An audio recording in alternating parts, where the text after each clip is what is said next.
Okay good afternoon सबैजनालाई स्वागत छ आजको यो question answer discussion session feedback class सेसनमा र सदाको शनिबार जस्तै आजको यो शनिबार पनि हामी साप्ताहिक नमुना परीक्षाको प्रश्नोत्तर सेसनमा सहभागी भएका छौं र करिब 1 घण्टा 2 घण्टा पहिला हामीले हाम्रो सेलेक्ट नेपालको फेसबुक पेजमा प्रश्न राखेका थियौं।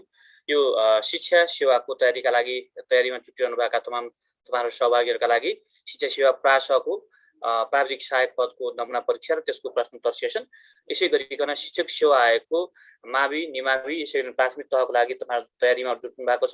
त्यो तयारी गर्दै गर्नुभएका सहभागीहरुका लागि भने यो फर्स्ट फेजको जीके आईक्यू र एजुकेसनसँग सम्बन्धित प्रश्नहरुको प्रश्नोत्तर सेसनमा हामी सहभागी भइसकेका छौं। अब हामी यसको क्वेशन आन्सर डिस्कसन क्लासलाई अगाडि बढाउन चाहन्छौं। सुरुवात गर्छु। सुरुमा पहिला हामी शिक्षक सेवा आयोगको क्लासबाट सुरुवात गर्छु। शिक्षक सेवा आयोगको यो दुईटैलाई सँगै राखेका छौं हामीले, शिक्षक सेवा र प्रासलाई सँगै राखेका छौं। यसको दुईटा कारण छ। एउटा तपाईहरु पनि थुप्रै सहभागीहरु प्राविधिक सहायक प्रासको पनि तपाईहरु कम्पिटिटर हो र दोस्रो कुरा चाहिँ त्यससँग राखिएका शिक्षा सम्बन्धी र जीके सम्बन्धी प्रश्नले तपाईलाई शिक्षक सेवालाई पनि हेल्प हुन्छ र शिक्षक सेवाको क्लासमा राखिएका जीके र शिक्षा सम्बन्धी प्रश्नले तपाईलाई प्रासलाई पनि हेल्प हुने भयो भन्दा तपाईहरुको फिडब्याक क्लासलाई हामीले सँगसँगै पालैपालो गर्ने भएका छौं। हरेक हप्ता शनिबारको स्केड्युल हामीले यसै बनाएका छौं। अब म सुरुवात गर्न चाहन्छु। हाम्रो यो फिडब्याक क्लासलाई सर पनि जोइन गरिसक्नु भएको छ, आदरणीय शंकर कणेल सर पनि जोइन गरिसक्नु भएको छ। तपाईहरु यो प्रश्न सबैले पाइसक्नु भएको थियो। यो प्रश्न आज हाम्रो सेलेक्ट नेपालको फेसबुक पेजमा तपाईहरु सबैले पाइसक्नु भएको छ। आई होप तपाईहरु सबैजनाले यो प्रश्न सल्भ गरिसक्नु भएको छ भन्ने अपेक्षा गरेको छु मैले। र यदि कसैले पाउनु भएको छैन भने कृपया तपाईहरु हाम्रो सेलेक्ट नेपालको फेसबुक पेजमा जान सक्नुहुन्छ र फेसबुक पेज मार्फत तपाईहरु यो प्रश्न पुनः लिन सक्नुहुन्छ। तपाईहरु यो प्रश्न लिएर फेरि तपाईहरु त्यो प्रश्न सल्भ गर्न सक्नुहुन्छ र अहिले हामी यसैको प्रश्नोत्तर सेसन गर्छौं। र सबभन्दा पहिला हामी आईक्यू को प्रश्नोत्तर छलफल गर्छौं। पहिला आईक्यू को प्रश्नोत्तर सेसन सकिसके लगत्तै अनि फेरि हामी जीके र एजुकेसनसँग सम्बन्धित प्रश्न गर्छौं। यसरी हामी शिक्षक सेवाको प्रश्नको छलफल सक्छौं र त्यो सकिसकेपछि अनि हामी प्राविधिक सहायक प्रासको प्रश्नोत्तर सेसन गर्छौं।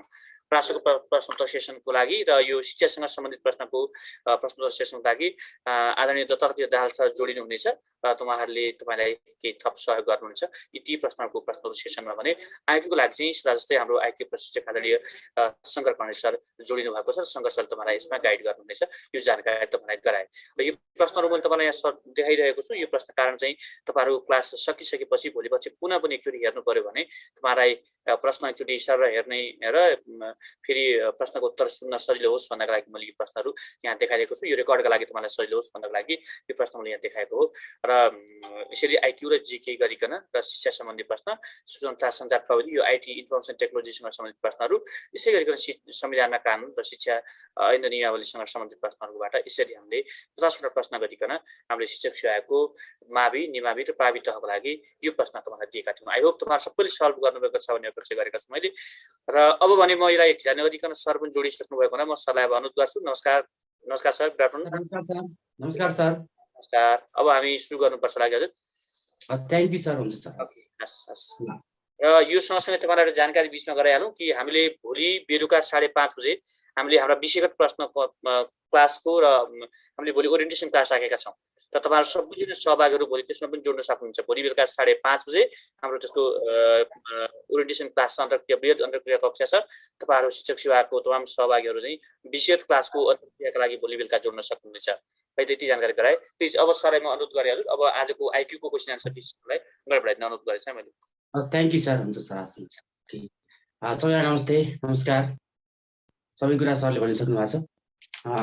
मैले अब आईक्यू को बारेमा क्वेशन 33 बाट हामी यसको स्टार्ट गरौँ। 33 बाट राखिएको छ। क्वेशन 33 मा 33 नम्बरमा चाहिँ के भनेको छ भने सिरिजबाट तल दिएको प्रश्नमा प्रश्न चिन्ह राखिएको ठाउँमा के हुन्छ भनेको छ।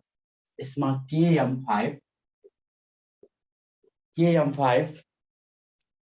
IP8 GS11 त्यसपछि EV14 त्यसपछि वाट छ है। ल हेर्नुस् त। अब यसमा KM5 IP8 GS11 पहिला यो के भनेको 11 यो 13 यो 5 नै भइहाल्यो। 9 16 7 19 5 22 के देख्नु भएको छ हेर्नुस् त।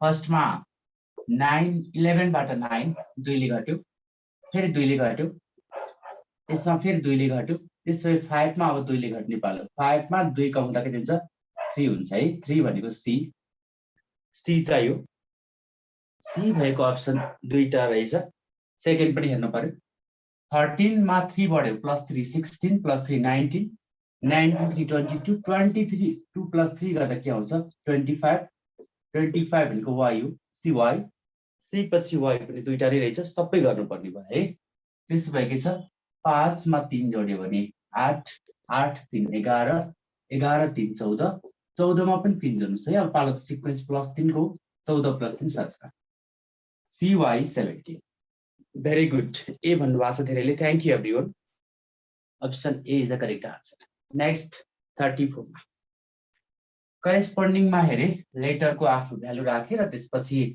बढ्दो क्रम छ वा घट्दो क्रम छ भन्ने कुरा हामी एनालाइसिस गर्यौं र जुन वेमा अगाडिको प्याटर्न थियो त्यसैमा फाइनल केसमा पनि त्यसलाई कम्प्लिट गर्यौं है सो CY 17 आउँछ अप्सनको ए मा राइट आन्सर छ 35 मा सरी 34 मा हेर्नुस् त के भनेको छ भने ओके दिलीप गुड तलका शब्दहरूलाई अर्थपूर्ण क्रममा मिलाएर राख्दा कुन कोड सही हुन्छ भन्छ एकमा घर दिएको छ मैले पढे हुँदो रहेछ एकमा घर छ दुईमा सडक छ तीनमा कोठा छ चारमा शहर छ पाँचमा जिल्ला छ सिक्वेन्स भनेको त हो नि घर सडक कोठा शहर जिल्ला सबभन्दा पहिला कोठा भयो कोठा भनेको 3 नम्बरमा छ कोठा त्यसपछि के हो घर 1 नम्बरमा आयो सिक्वेन्स मिलाउने कोठाबाट घरमा आउने घरबाट सडकमा आउने सडक कतिमा छ सडक 2 नम्बर सडकमा आउने सडकबाट कहाँ जाने शहरमा जाने शहरबाट कहाँ जाने जिल्लामा जाने अझै ठुलो केस भयो के सानोबाट स्टार्टिङ गर्दै गयो अर्डरमा हुनु एउटा सिक्वेन्स आउनु पर्यो सबभन्दा पहिला यो कोठा भयो कोठाबाट घर अलि ठुलो भयो त्यो भन्दा नि बाहिर सडक बाहिर निक्लियो अझै बाहिर शहर अझै बाहिर के जिल्ला सिक्वेन्स के सानोबाट ठुलो अर्डर अथवा ठुलोबाट सानो अर्डर यसरी दिएको हुन्छ 3 1 2 4 5 अप्सन कहाँ छ भन्नुस् त सीमा राइट आन्सर छ यसको अर्डरिङ गरेको है केही गरेको छैन सिक्वेन्समा अर्डरिङ गरेको छ कोठा कोठाबाट घर घरबाट सडक सडकबाट शहर शहरबाट जिल्ला सानो स्टेजदेखि ठुलो स्टेज एक्सपान्डेड फर्ममा हिँडेको छ कि एक्सपान्डेड फर्ममा गई अगाडि बढेको छ सो अप्सन सी आन्सर तपाईँलाई गाह्रो भएन है कसैलाई पनि छ एक्सपान्डेड फर्ममा अगाडि बढिरहेको छ नेक्स्ट 35 मा हेर्नुस् त भेरी गुड राइट आन्सर दिनु भएको छ 35 मा यो हेर्नु पर्यो BREAD इज टु यहाँ के लेखा छ भने DBARE है DBARE लेखेको छ हेर्नुस् त योबाट यो यहीका लेटरहरू दायाँ बायाँ गरेको छ कि डी पनि यही छ ए पनि यही छ हेर्नुस् ई पनि छ आर पनि छ बी पनि छ यहीका लेटरलाई यताउता राखेको छ भने त्यति बेला करेस्पोन्डिङ कुन पोजिसन कहाँको कहाँ गयो त हेर्ने हामी के त्यति बेला हामीले योबाट यो हो भने क्वेसनले भनेको यस्तो छ यदि यो कन्डिसन भए जस्तै सम्बन्ध निम्न मध्ये कुनको छ भने यस्तै सम्बन्ध तलका मध्ये कुनको छ भने डेनियल थ्याङ्क यू त्यसो भए तपाईँले जस्तो अप्सन ए अप्सनबाट चेक गर्नु पर्ने भयो जस्तो अप्सन एमा के छ हेर्नुस् त एफ युएनडीएस यो छ यो बराबर के छ अप्सन एमा एसएफडी भनेको यो जुन सम्बन्ध दिएको छ यस्तै सम्बन्ध दिएका मध्ये कुनमा छ भनेर अब क्वेसन आइसकेपछि टोटल अप्सनबाट हेर्ने यो फर्स्ट कममा हेर्नुहोस् फर्स्टको कहाँ गएको छ सेकेन्डमा फर्स्टको सेकेन्डमा गएको छ भनेको यो पनि सेकेन्डमा जानु पर्यो यो चाहिँ कन्डिसन मिल्यो आर सेकेन्डको कहाँ गएको छ सेकेन्ड लास्टमा गएको छ सेकेन्डको सेकेन्ड लास्ट यो कन्डिसन नै मिल्यो यन थर्डको ई कहाँ गएको छ लास्टमा गएको छ थर्डको लास्टमा यो कन्डिसन पनि मिल्यो फोर्थको हेर्नुहोस् फोर्थको कहाँ गएको छ थर्डमा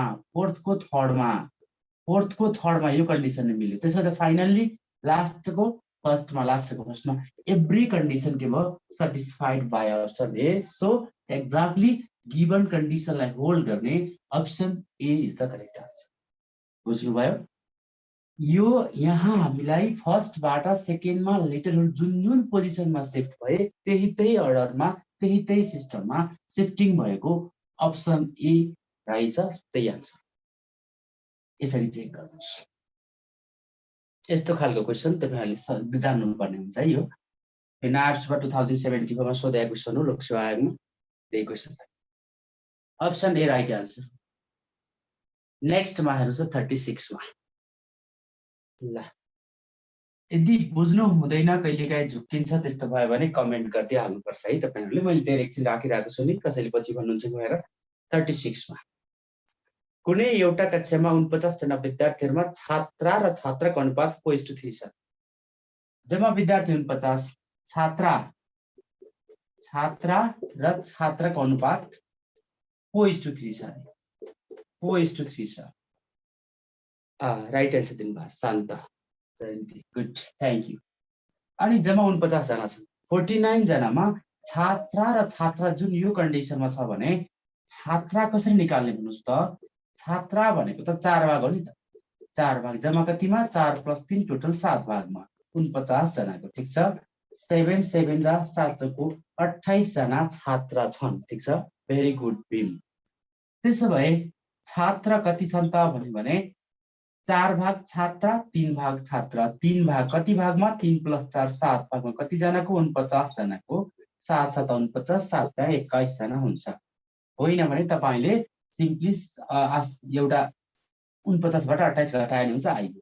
यदि कन्डिसन रहेछ के भनेको छ एक्स्ट्रा भनेको छ यदि 4 छात्राहरूले कक्षा छाडे भने 4 जना छात्राले छाडे 28 जनामा 4 जना छाडे भने 24 जना हुन्छन्, हो कि होइन। छाडे भने घटाउनुस्, जसमा हो त्यही थपिए भने जोड्नुस्। छात्रामा हो भने छात्रामा घटाउने, छात्रामा हो भने छात्रामा घटाउने वा जोड्ने भन्दा जोड्ने। यति भइसकेपछि क्वेसनले के सोध्छ छात्रा र छात्राको अनुपात अब कति हुन्छ अरे। कति अनुपात भन्नुस् न। यो दुईटाको अनुपात भनेको त 24 र 21 को अनुपात आफै निकाल्छ। लोएस्टमा लाने त अनुपात भनेको 3 ले काट्नुस् है। 3 8 24 3 7 21। छात्रा 8 भाग छात्रा 7 भाग। सो 8:7 हो कि होइन हेर्नुस् त। रेसियो 8:7 हो। बुझ्नु भयो कि भएन मैले गरेको। 28 जना र 21 जना यो केटी यो केटा हो होइन। 4 जना छात्राले छोडे, यसको मिनिङ 24 जना केटी हामीसँग छन् एक्ज्याक्टली। अनि 21 जना केटा रहेछन्। यिनीहरूको अनुपात भनेको न्यूनतम लोएस्ट फर्ममा लैजाने हो। एउटै नम्बरले दुवैतिर काट्छ भने काट्ने हो। सो 3 ले काट्दा 3 8 24 3 7 21 8:7 is the correct answer. Option का आन्सर सी मा रहेछ। तपाईले दिएको answer right answer. Very good. Option C is the correct answer. Option C correct answer. अब हेर्नुस् 37 मा। 37 ठ्याक्कै एक्जाममै सोध्ने लेभलको क्वेसन बनाइदिएको छु मैले आजको सेटमा।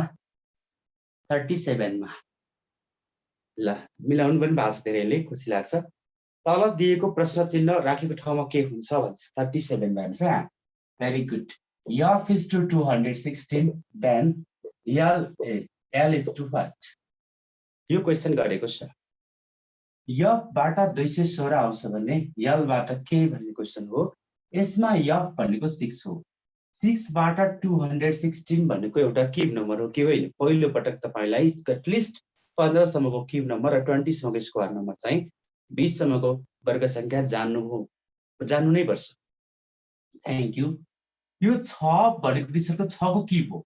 6 को क्युब 216 हो भने L भनेको 12 हो। अल्फाबेटको value A1 B2 C3 D4 गरे भने EJ भनेको 10 हो। K11 L 12 हुन्छ। L को भ्यालु 12 हो भने 12 को क्युब गर्नु पर्दाखेरि तपाईले 1728 आउँछ। अझै एउटा एक्जाममा कहिलेकाहीँ अप्सन मिलाएर राखिदिन सक्छ कि जस्तै 1 र 2 हो भने अन्तिम नम्बर त 2 छ नि त। यो 2 को मात्रै क्युब भनेको 8 हुन्छ। वन्स प्लेस 8 डिजिट हुन्छ के। वन्स प्लेसमा 8 भएको एउटा मात्रै अप्सन छ भने हामी अनावश्यक टाइम वेस्ट गर्नु जरुरी छैन। ओन्ली अप्सन ए मै त छ है। अन्त 8 छैन 1728 ओन्ली अप्सन ए मै छ। वन्स प्लेसको स्क्वायर गर्ने भए वन्स प्लेसको स्क्वायरको डिजिट नै मिल्नु पर्छ। क्युब भए क्युब नै मिल्नु पर्छ। 2 को क्युब 8 हुन्छ।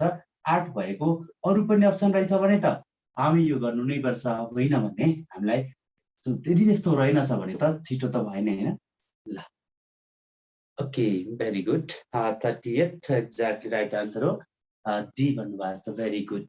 त्यसो भए यो अप्सन कहाँ छ। यो यसको हेर्नुस् त अप्सन कहाँ रहेछ। अप्सन ए मा छ है यसको चाहिँ।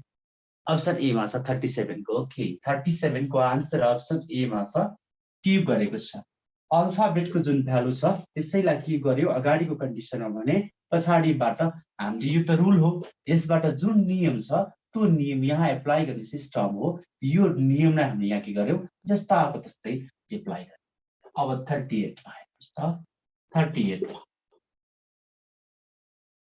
यदि प्लस भनेको माइनस अहिले पछिल्लो समयमा धेरै यो लोकसभा आएको सबैतिर नबिराइकन सोधेको क्वेसन 38 नम्बरको टाइपको क्वेसन हो प्लस भनेको यस्तो प्लस भनेको के रे प्लस भनेको माइनस हो माइनस भनेको डिभाइड हो तपाईलाई सोधिन सक्छ यो क्वेसन डिभाइड हो इन्टु भनेको प्लस हो इन्टु भनेको के हो प्लस हो रे इन्टु भनेको प्लस हो प्लस भनेको इन्टु हो प्लस भनेको के हो फेरि इन्टु हो भने यहाँ दिएको छ हामीलाई के दिएको छ 12 प्लस 78 माइनस 13 इन्टु 16 प्लस 5 भनेको कति हुन्छ भनेर क्वेसन सोधेको छ हेर्नुस् त यो बराबर कति हुन्छ भनेर सोधेको छ हामीले यहाँ क्वेसनले भनेको अनुसार फर्स्ट अलवेज इम्प्लाइज सेकेन्ड फर्स्टबाट सेकेन्ड हुने हो सेकेन्डबाट फर्स्ट हुने होइन ठीक छ प्लस भनेको माइनस हो 12 कन्डिसन के छ प्लसलाई माइनस गर है भन्छ नि त सो माइनस लेख्नुस् 78 गर्नु माइनसलाई के गर्ने रे डिभाइड गर्ने भन्छ यहाँ डिभाइड गर्नुस् 13 हो इन्टुलाई के गर भन्छ प्लस गर भन्छ यहाँ प्लस गर्नु 16 हो त्यो प्लस आउँछ हामीले क्वेसनले मल्टिप्लाई गर्नु भन्छ हामी त्यही नै गर्छौं अब भने क्याल्कुलेसन सामान्य नियमलाई एप्लाई गर्छौं ब्राकेटको कुरा छैन DMAS रुललाई हामी फलो गर्छौं डिभाइड मल्टिप्लाई एडिसन र सबट्र्याक्सन को सिस्टमलाई हामी काम गर्छौं फर्स्ट अफ अल हामी डिभाइडमा गर्छौं है नियम बिगारेर गरेर फेरि मिस्टेक भइहाल्छ 12 माइनस भाग गुणान प्लस माइनस भनेर हामी स्कुलमा सिकेको कन्सेप्ट हो यहाँ जान्नुपर्छ पहिला भाग गर्ने रे 13 इन्टु 78 13 पंचे 65 13 छक्का 78 6 भयो डिभाइड गर्ने है मैले प्लस डिभाइड पछि इन्टुको पालो हो के 16 पंचे 80 गर्नु अब भने तपाईले बुझेर आफ्नो क्याल्कुलेसन छिटो बनाउनको लागि जे गर्दा नि भयो 80 प्लस 12 माइनस 6 गर्नुस् आखिर जे गर्नुस् simply answer you will get the answer result 86 यसमा त नयाँ कुरा भएन है मात्र कुरा के भयो क्वेसनले प्लसलाई माइनस गर भन्यो माइनसलाई डिभाइड गर्ने भन्छ इन्टुलाई प्लस गर्ने र प्लसलाई इन्टु गर्ने भनिसकेपछि प्लसलाई के गर्ने भन्यो माइनस भन्यो मैले माइनसले शिफ्ट गर्दिए माइनसलाई डिभाइड गर्ने भन्यो मैले डिभाइडले शिफ्ट गर्दिए इन्टुलाई प्लस गर्ने भन्छ इन्टुलाई प्लसले शिफ्ट गरे प्लसलाई इन्टु गर्नु भन्छ त्यही नै गरे जे भन्छ त्यही नै गरे त्यसपछि सामान्य हामी फन्डामेन्टल अपरेसनको सिस्टमलाई एप्लाई गर्यौं divide multiply addition and subtraction so first of all हामी के गर्यौं डिभाइड गर्यौं 712 माइनस 78 डिभाइड 13 भनेको 13 छक्का 78 प्लस 16 पंचे 80 किनकि इन्टु गर्न पाइन्छ त्यसपछि अनि यो क्याल्कुलेसन गर्नु सामान्य क्याल्कुलेसन छ 80 प्लस 12 माइनस 6 आन्सर 86 अप्सन कहाँ छ 86 डी मा रहेछ डी मा छ अप्सन डी मा यसको राइट आन्सर छ त्यसपछि अब 39 मा हेर्नुस् त क्वेशन नम्बर 39 को ल यसमा तपाईहरुले के गर्नु भयो खै हेरौं त 39 ए भन्नुभएको छ जयन्ती लगायत धेरैले thank you everyone find out which of the following figures 1 2 3 and 4 can be formed from the pieces given in the x भन्छ यो तपाईले एनालाइसिस गरेर भन्ने रहेछ मैले सोच्नै परेन सजिलो क्वेशन हो दिएका टुक्राहरु जुन छ त्यो टुक्राहरु मिलेर बनेको फिगर 1 2 3 4 मा कुन हो भन्छ मैले टुक्रा बनाउनु जरुरी भएन तपाईसँग अलरेडी क्वेशन छ नै सरी नेपालको फेसबुक पेजमा क्वेशन छ भने यहाँ सुरुमा पनि सरले केही समय देखाउनु भएको छ तपाईलाई यानी कि सजिलो होस् स्क्रिनशट गर्न भन्नको लागि हेर्न सक्नुहुन्छ यस्तो छ चारवटा टुक्राहरु दिएको छ एक्ज्याक्टली चारवटा टुक्राहरु दिएको छ त्यो चारवटा टुक्राहरुलाई मिलाउँदा कुन फिगर बन्छ भनेको छ दी भेरी गुड त्यसो भए त्यो चारवटै टुक्रा त हुनु पर्यो तपाई यसै क्लियरली हेर्न सक्नुहुन्छ मैले त बनाउनु पर्दैन किनकि त्यो सबै अप्सन मैले बनाइन त्यहाँ हेर्नुस् एक नम्बरमा त्यो चारवटा टुक्रा मध्येको केही टुक्रा छैन फरक खालको टुक्रा छ त्यसै एक पोसिबल नै छैन दुई पनि त्यो टुक्रा छैन चारमा झन् त्यो शेप नै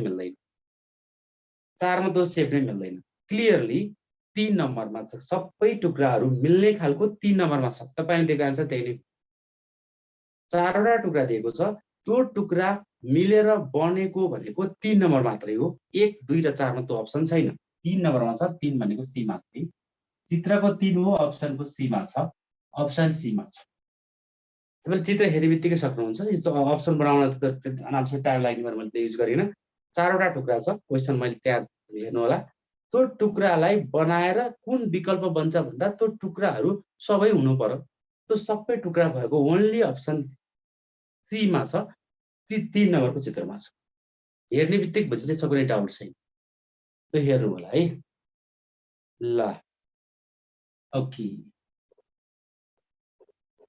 त्यसपछि अन्तिम क्वेशन 40 मा सेलेक्ट नेपाल फेसबुक पेजमा गएर हेर्नु होला त्यहाँ क्वेशन छ जो कोही भर्खरै आउनु भएको छ नयाँ हुनुहुन्छ भने उहाँलाई पनि क्वेशन 40 मा यस्तो छ 40 को खै मिलाउनुस् त 40 को हेरौँ त 40 मा मिरर इमेज भनेको छ राइट आन्सर दिनुभएको छ very good thank you everyone Deep Jayanti Laxmi okay सुन्नुस् त मिरर इमेज निकाल्ने correct mirror image of the figure X from the amongst the 4 alternatives X यस्तो रहेछ है एक्स कस्तो छ भने यतापट्टिबाट प्याटर्न बनाउँदाखेरि यसरी गयो यो प्याटर्नमा गयो हैन त्यसपछि यहाँबाट ठ्याक्कै यताबाट तल डाउन भएर आयो सिम्पली यो प्याटर्नमा एकछिन मेरो चित्र यसमा ल यताबाट यता चित्र बनाउँदाखेरि उल्टो बनाए के मैले तहरुको यतै बनाएर यतापट्टि प्लस भयो यस्तो छ यताको साइडमा प्लस राख्दिए यसको मिरर इमेज खोजेको छ यसको मिरर तपाईलाई एउटा उसमा देखाइदिन्छु है मैले कागजमा के यसलाई चाहिँ थोरै मिरर इमेज हुन्छ मैले यसलाई यहाँ बनाएर देखाइदिन्छु है राइट टु लेफ्ट हो कि मेरो उसमा फिगरलाई एउटा पेपर निकालेर बीमै छ आन्सर पाइसक्यो तपाईले दिइसक्नु भएको छ यसलाई यस्तो के यसलाई यतापट्टि लगाएर हेर्नु है यसलाई यस्तो भयो सिम्पली अनि यतापट्टि माथिबाट गए जस्तो छ यो भयो यो आयो यस्तो भयो अरु केही बुझाउन खोजेको हैन के यो छड्के छ के हेर्नुस् है यो सीधा सीधा भएको भए त राइट टु लेफ्ट सजिलै आउँथ्यो नत्र भने तपाईलाई मिरर इमेज यतापट्टि अलि डार्क गर्नुपर्छ ल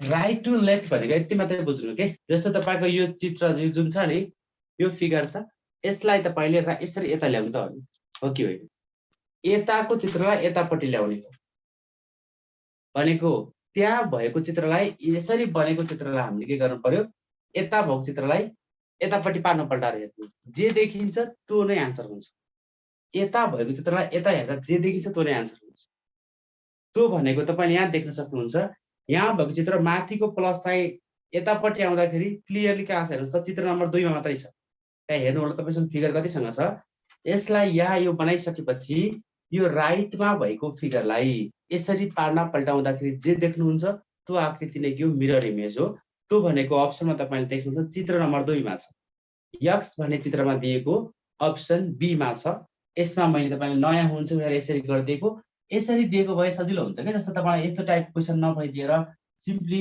एउटा अरु बक्सको प्याटर्नमा आइदिएको भए सिम्पल यस्ता कुराहरु आइदिएको भए या डार्क गरिदिएको भए यसरी आइदिएको भए सजिलो हुन्थ्यो भन्नलाई चाहिँ राइट टु लेफ्ट भन्नलाई यताको यता यताको यता जान्छ भने इजी हुन्थ्यो तर छड्केमा भइदियो भने झुक्यो भने यो पेपरमा बनाउनुस् मैले एउटा स्याम्पल यहाँ लेखे यो बनाउनुस् यसलाई राइट टु लेफ्ट यस्तो गर्दा जे आकृति बन्छ त्यो मिरर इमेज हुन्छ है तपाईले प्र्याक्टिस गरिसक्नु यहाँ बी मा छ यसको answer option B is the correct answer ल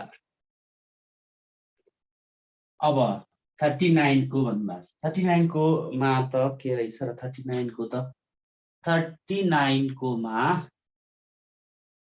39 को त सी हुन्छ त्यो चारवटा टुक्रा जुन तपाईको क्वेशनमा छ नि त्यो चारवटै टुक्रालाई मिलाउँदा कुन विकल्प बन्छ भनेको छ त्यति बेला 1 2 र 4 मा चाहिँ त्यहाँको टुक्रा छैन के सबै टुक्रा छैन एउटा नभए पनि गल्ती हो नि त सबै टुक्रा छैन त्यही भएर सी मा चाहिँ सबै टुक्रा छ ल यसरी प्र्याक्टिस गर्नु होला मेन चाहिँ तपाईको प्र्याक्टिस चाहिँ निरन्तर हुनुपर्छ कुरा यति नै हो है त लगभग तपाईलाई कसैलाई बीचमा यो समस्या पर्यो भने सर्टमा भन्नु होला होइन भने आईक्यू फिडब्याक सेसन यही सकिएको छ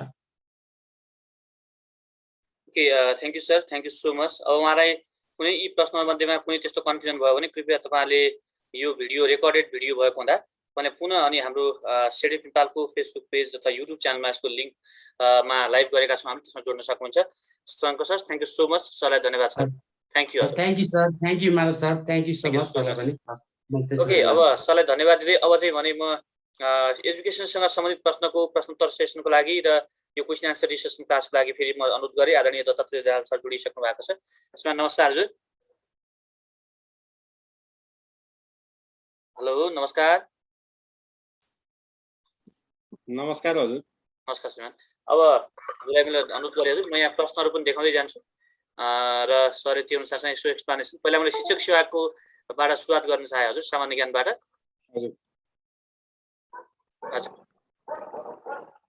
हस् सर शिक्षकको नियुक्ति र अवकाशको अधिकार विद्यालय निरीक्षकलाई दिन सिफारिस गर्ने शिक्षा आयोगको प्रतिवेदन तलका मध्ये कुन हो भनेर सोधिएको छ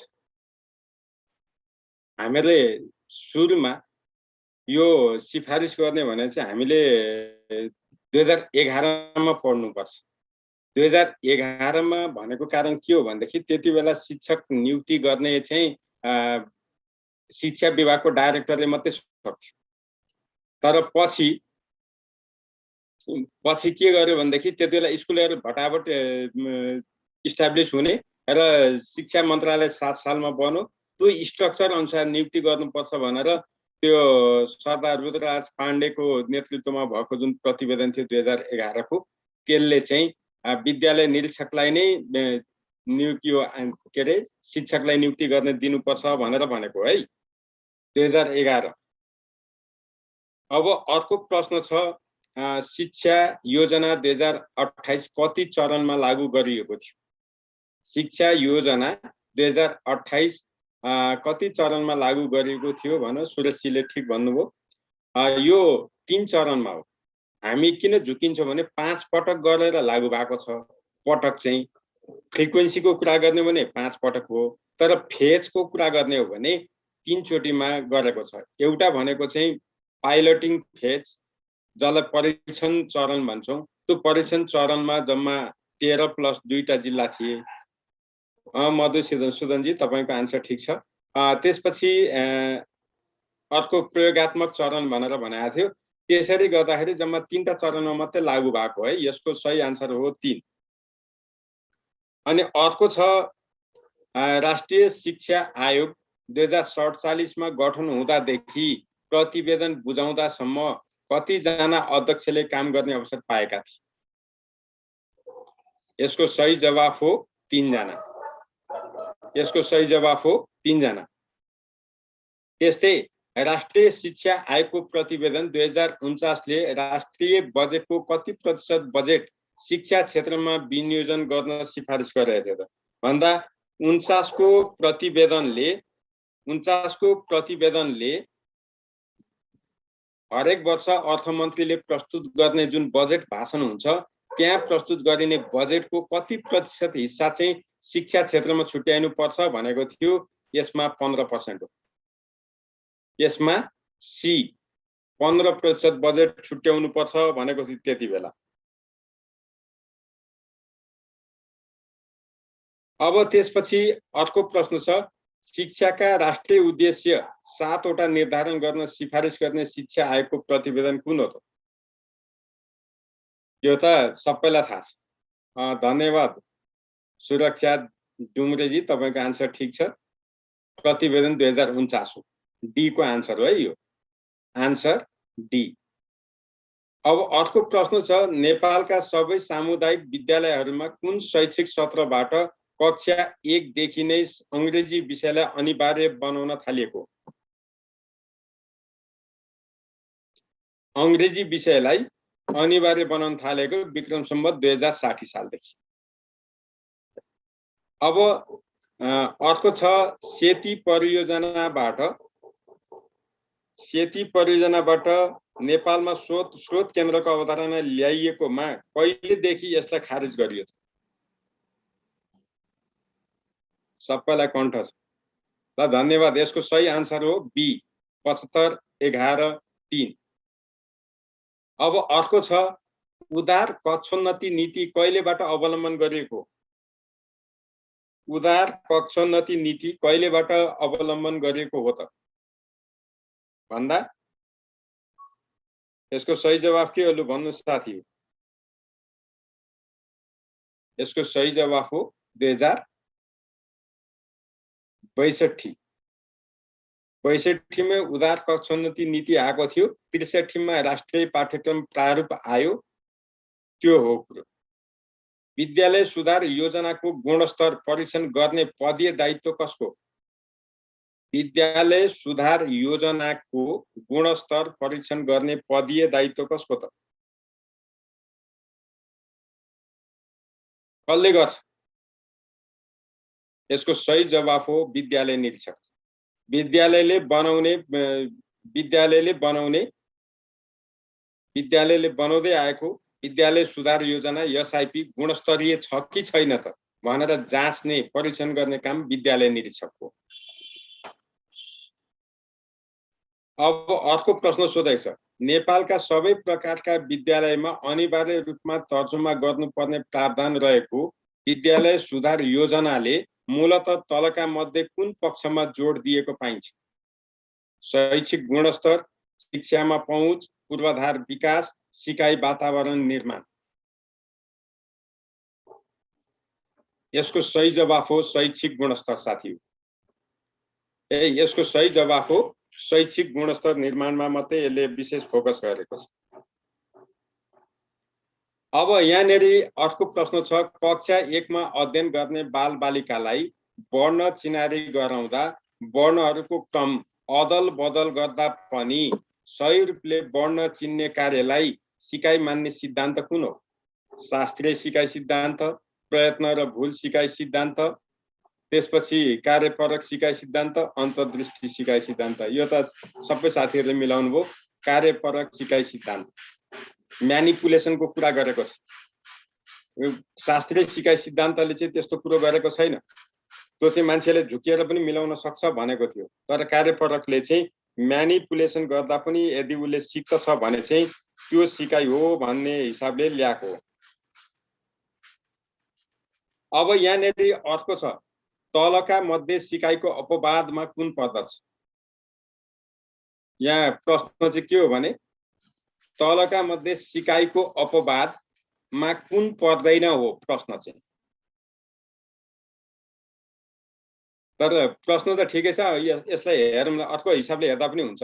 तलका मध्ये सिकाइको अपवादमा कुन पर्दछ भनेर सानो बालकले हिँड्न जान्नु, मानिस नदीमा माछा जसरी नै पौडनु, गौँथलीले हिलो माटोबाट सुन्दर र आकर्षक गुण बनाउनु, बाल बालिकाले मास्कको प्रयोग गर्नु। यसको आन्सर चाहिँ के हो त? यसको आन्सर तल अर्को एउटा आन्सर हुनुपर्ने त्यो रहन्छ। मानिस नदीमा माछा जसरी नै पौडनु पनि सिकाइ हो, बाल बालिकाले मास्कको प्रयोग गर्नु पनि सिकाइ हो। तर सिकाइको अपवाद यहाँ के हो त? सानो बालकले हिँड्न जान्नु सिकाइको अपवाद हो, त्यसलाई सिकाइ मानिदैन। गौँथलीले हिलो माटोबाट सुन्दर र आकर्षक गुण बनाउनु पनि सिकाइको अपवाद हो।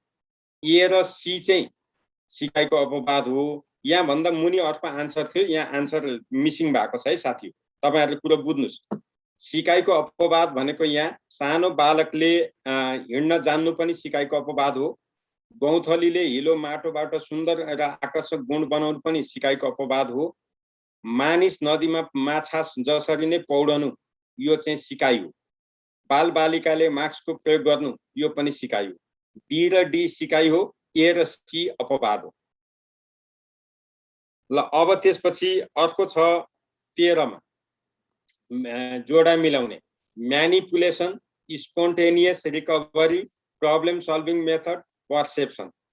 म्यानिपुलेसन भनेको कसको? स्किनरको। पर्सेप्सन भनेको कसको? कोएलरको। प्रब्लम सल्भिङ मेथड कसको त? अब यो दुईटामा हेर्नुस्। प्रब्लम सल्भिङ मेथड भनेको थर्नडाइकको अनि स्पोन्टेनियस रिकभरी भनेको प्याभलभको। यति कुरा त हामीले जानेपछि अरु आन्सर तपाईहरुले भन्नुभयो। ध्यान दिनुस् है। म्यानिपुलेसन गर्ने भनेको पीएफ स्किनर, अघि एकछिन अगाडि हामीले कुरा गरेका थियौं, अदल बदल गर्ने। त्यसपछि स्पोन्टेनियस रिकभरी, बिर्सेको कुरो पछि फेरि रिकल गरेर अचानक त आउन सक्छ, छिटो छोटो समयमा बिर्सेका कुरा स्मरण हुन्छ एकचोटी अभ्यास गरियो भने। जस्तै यहाँ प्याभलोभले के गरेको थियो भने कुकुरलाई त्यो मासु र घण्टी सँगसँगै दिँदाखेरि पछि घण्टी मात्रै बजाउँदा उसले र्याल चुहायो, तर पछि जब घण्टी मात्रै बजाइयो र उसले र्याल चुहाउन क्रम चाहिँ छोड्दै गयो, अर्थात् मासु नदिँदाखेरि उसले र्याल चुहाउने क्रम बिर्सिँदै गयो। पछि फेरि त्यसलाई घण्टीसँगै, घण्टीको आवाजसँगै मासु दिँदाखेरि उसले त्यो पहिलेकै जस्तो र्याल चुहायो, त्यसलाई स्पोन्टेनियस रिकभरी भनिन्छ प्याभलभको। प्रब्लम सल्भिङ मेथड थर्नडाइकको हो। पर्सेप्सन भनेको कोएलर। यो चाहिँ अचानक सिकाइ हुन्छ भन्ने कुरा है। अब त्यसपछि अर्को छ ल्याटिन भाषाको कुरे शब्दबाट करिकुलम भएको मानिन्छ भने यस शब्दको शाब्दिक अर्थ तलका मध्ये कुन हो? टु रन, टु प्रोसिड, ए मात्र ठीक, ए र बी दुवै ठीक। यसको सही जवाफ लु भन्नुस् तपाईहरुले। यत्रो पाठ्यक्रम पढ्नु भएको छ, त्यति मेहनत गरेर पढाएको छ, भन्नुस् त साथी यसको सही जवाफ। ल यसको सही जवाफ हो डी, अर्थात् टु रन पनि हो, टु प्रोसिड पनि हो। टु रन पनि हो, टु प्रोसिड पनि हो। अब 16 मा जानुस्। 16 मा के भनेको छ भने पाठ्यक्रमका सम्बन्धमा तलका भनाइहरूको मनन गर्नुस्। 14 को त मैले भनिसके त साथी हो, 14 को भनिसकेको छ है।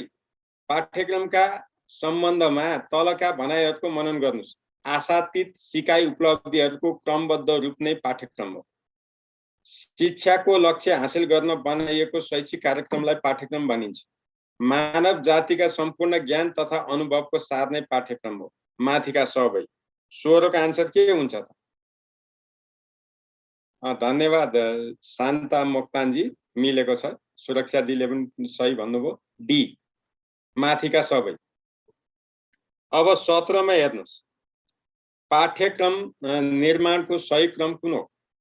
सबभन्दा पहिला आवश्यकताको पहिचान, लक्ष्य तथा उद्देश्यको निर्धारण, विषयवस्तुको छनौट र संगठन, सिकाइ अनुभवको छनौट र संगठन, पाठ्यक्रम संगठनका समस्याहरू र पाठ्यक्रम मूल्याङ्कन भनेर भनेको छ। यसमा लक्ष्य तथा उद्देश्य निर्धारण, सी मा आवश्यकता पहिचान, अन्तिम मूल्याङ्कन, आवश्यकता पहिचान, अन्तिम मूल्याङ्कन, यो तीनटामा कन्फ्युज भयो। अब ए, सी र डी, बी कुनै हालतमा होइन भन्ने प्रष्ट भयो। सुरुमा आवश्यकताको पहिचान नै हो, अन्तिममा मूल्याङ्कन नै हो। ल अब भन्नुस् त यसमा कहाँ के होला त आन्सर? आवश्यकताको पहिचान पछि लक्ष्य र उद्देश्य निर्धारण हुनुपर्छ।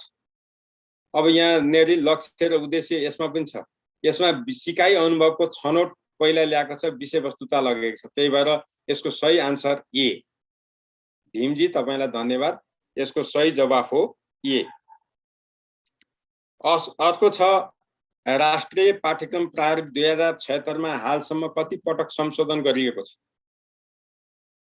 मधुसूदन जी एकपटक, सुरेशजी तपाईको त अलिकति फेरि हेर्नु संशोधन भएको छ, एक पटक भएको छ है। धेरै साथीहरूले मिलाउनु भयो, एक पटक संशोधन भएको छ।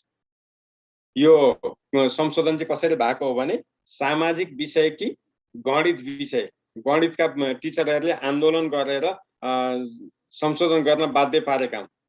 त्यही भएर त्यहाँ गणित विषयलाई चाहिँ अनिवार्य विषयमा समावेश गर्दा कक्षा 11 र 12 मा त्यो गर्ने हुँदाखेरि त्यो कुरा संशोधन भएको छ। अब तलका मध्ये सही उद्गार छान्नुहोस्। द्वन्द्वको प्रभाव नकारात्मक मात्र नभई सकारात्मक पनि हुन्छ। ल्याटिन भाषाको ई भनेको भित्रबाट र डुको प्रकाशमा ल्याउनु मिलेर शिक्षा शब्दको उत्पत्ति भएको मानिन्छ। सङ्कट व्यवस्थापन गर्दा प्राथमिकताहरूको क्रम निर्धारण गर्ने र विकल्पहरूको पहिचान गर्ने कार्य गरिँदैन। माथि दिएका मध्ये ए र बी मात्र ठिक। रञ्जिता चौधरीजी तपाईलाई धन्यवाद। द्वन्द्वको व्यवस्थापन द्वन्द्वको प्रभाव भनेको सकारात्मक पनि हुन्छ। ल्याटिन भाषाको ई प्लस डुको बाटै शिक्षा शब्दको आएको हो। सङ्कट व्यवस्थापन गर्दा यो सी को चाहिँ गलत हो। त्यही भएर यो ए र बी सही हो। त्यही भएर आन्सर डी। अब विद्यालय क्षेत्र विकास योजनामा कतिवटा सूचक रहेका छन्? इन्डिकेटर। विद्यालय क्षेत्र विकास योजना सुधार योजना होइन। एसएसडीपी भनेको एसएसडीपी मा कतिवटा सूचक छन् त? त्यत्रो पढाए तपाईहरु त कता ध्यान जान्छ? यसको सही जवाफ डी।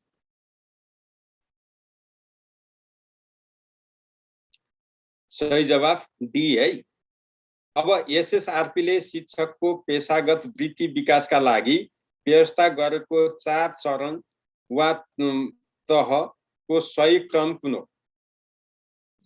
एसएसआरपी ले शिक्षकको पेशागत वृत्ति विकासका लागि करियर डेभलपमेन्टको लागि 4 वटा स्टेज गरेको छ। त्यो सही क्रम चाहिँ कुन हो त? सबभन्दा पहिलो कुन अनि अन्तिममा कुन आउँछ त भन्दा नवप्रवेशी पहिला त प्रवेशै गर्नु पर्यो, त्यसपछि निपुण हुन्छ अनि अनुभवी हुन्छ अनि विज्ञ हुन्छ। यो ए को आन्सर चाहिँ हाम्रो सही। ए को आन्सर चाहिँ सही। अब अर्को प्रश्न छ। एसएसडीपी अवधि भरमा कति जना पठन सिप विकाससँग आबद्ध शिक्षकलाई तालिम दिने लक्ष्य राखिएको छ? त्यहाँ धेरै किसिमका तालिमको लक्ष्य छ।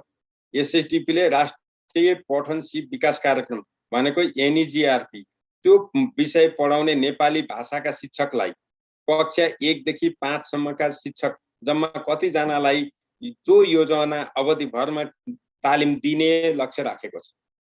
लु भन्नुस् त।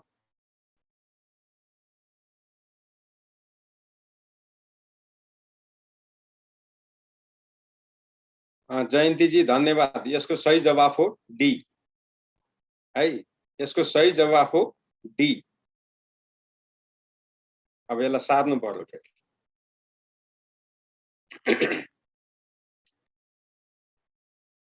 23 को प्रश्न छ। 2 वर्षको उमेरदेखि 6 वर्षसम्मको अवधिलाई पूर्व बाल्यावस्था मान्ने शिक्षा मनोवैज्ञानिकहरू तलका मध्ये कुन नामबाट बालबालिकालाई चिनाउन चाहन्छ? सर माधव सर यो स्क्रिन साथ दिनु पर्ने हो। हस् थ्यांक यू। 2 वर्षको उमेरदेखि 6 वर्षसम्मको अवधिलाई पूर्व बाल्यावस्था मान्ने शिक्षा मनोवैज्ञानिकहरू तलका मध्ये कुन नामबाट बालबालिकालाई चिनाउन चाहन्छन्? ल भन्नुस्।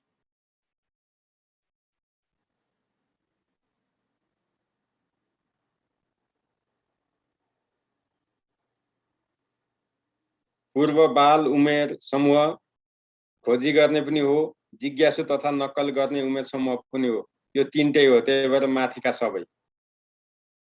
अर्को प्रश्न छ।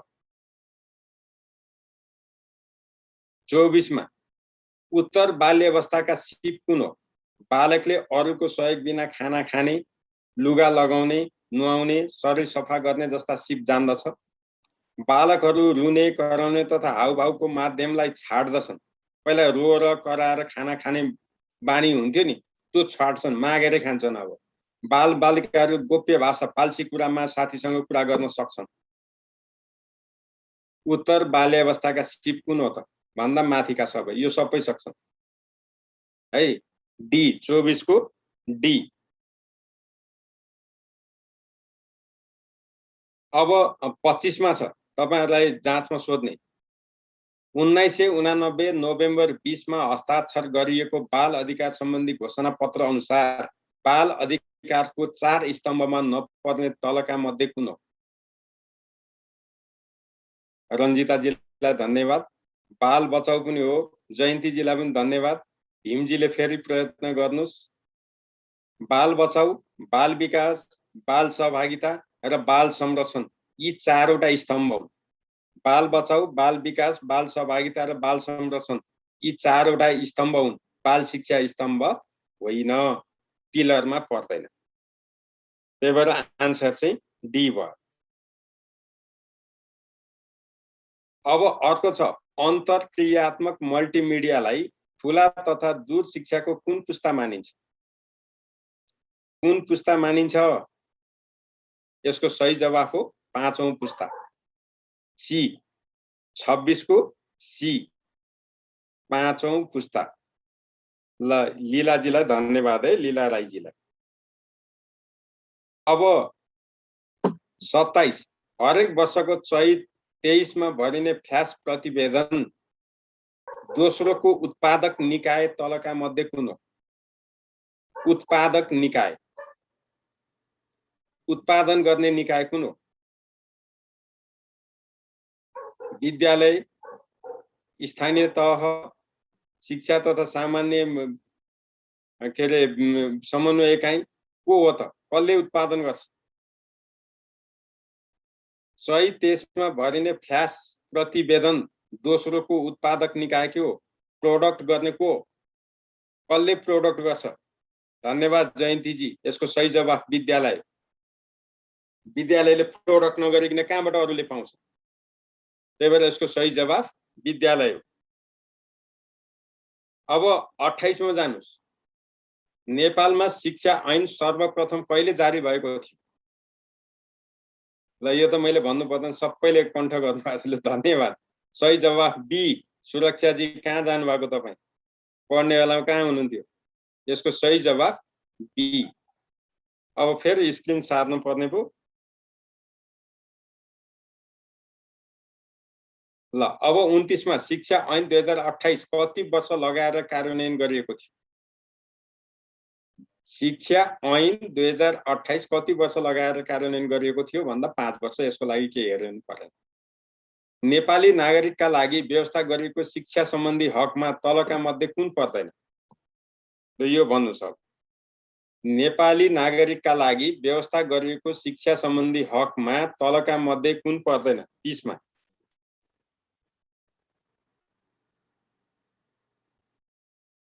ल एकदम धन्यवाद, सबै साथीले मिलाउनु भयो। यसको सही जवाफ सी। माध्यमिक तहसम्मको शिक्षा अनिवार्य छैन क्या, निशुल्क मात्रै छ। अनिवार्य भन्ने शब्द चाहिँ पर्दैन, त्यही भएर सी हो यसको आन्सर। अब 31 मा स्थायी शिक्षक नियुक्ति गर्ने अधिकार कसमा निहित छ?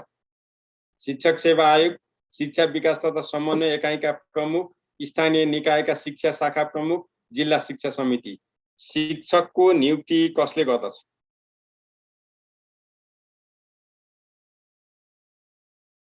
ल सबै साथीहरूले मिलाउनु भएको छ, शिक्षा विकास तथा समन्वय इकाइका प्रमुखले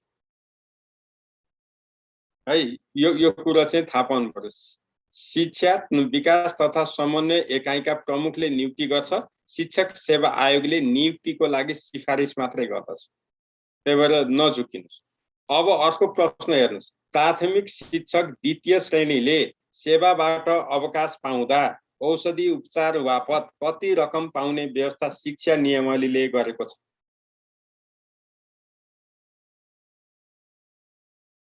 यो त धेरै साथीहरूले बुझ्नु भएको रहेछ, खुसी लाग्यो।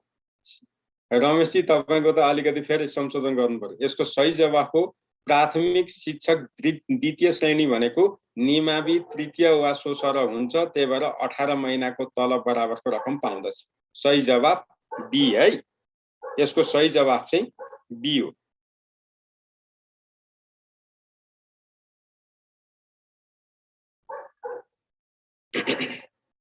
अब फेरि अब माथि सार्नु पर्यो सर।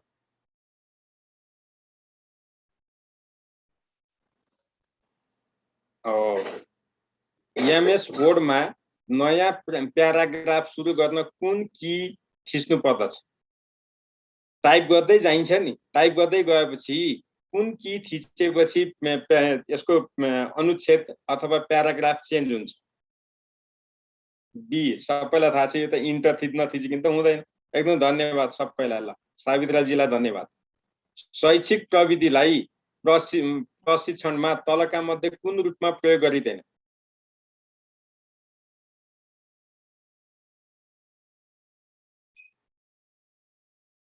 क्रियाकलापको रूपमा प्रयोग गरिन्छ। रञ्जिताजी तपाईको फेरि सोध्नुहोस्। जयन्तीजी मोडलको रूपमा प्रयोग गरिन्छ। ध्यान दिनुस् न, साधन भइहाल्यो। साधन भनेको टुल्स हो क्या, नमुना भनेको रोल मोडल हो। मोडलको रूपमा त प्रयोग गरिहालिन्छ नि। क्रियाकलाप पनि गरिन्छ। साध्य भनेको अन्तिम हो, साध्यको रूपमा पो प्रयोग गरिँदैन। धन्यवाद सुरेशजी। साध्यको रूपमा चाहिँ प्रयोग गरिँदैन है। तपाईहरु अलिकति कमन सेन्स लाउँदा पनि मिल्ने क्वेशन छ नि। विद्यालय शिक्षामा सूचना तथा सञ्चार प्रविधिको प्रयोग सम्बन्धी निर्देशिका पहिलो पटक कहिले जारी भएको? विद्यालय शिक्षामा सूचना तथा सञ्चार प्रविधिको प्रयोग सम्बन्धी निर्देशिका पहिलो पटक कहिले जारी भएको? यसको सही जवाब बी 2059।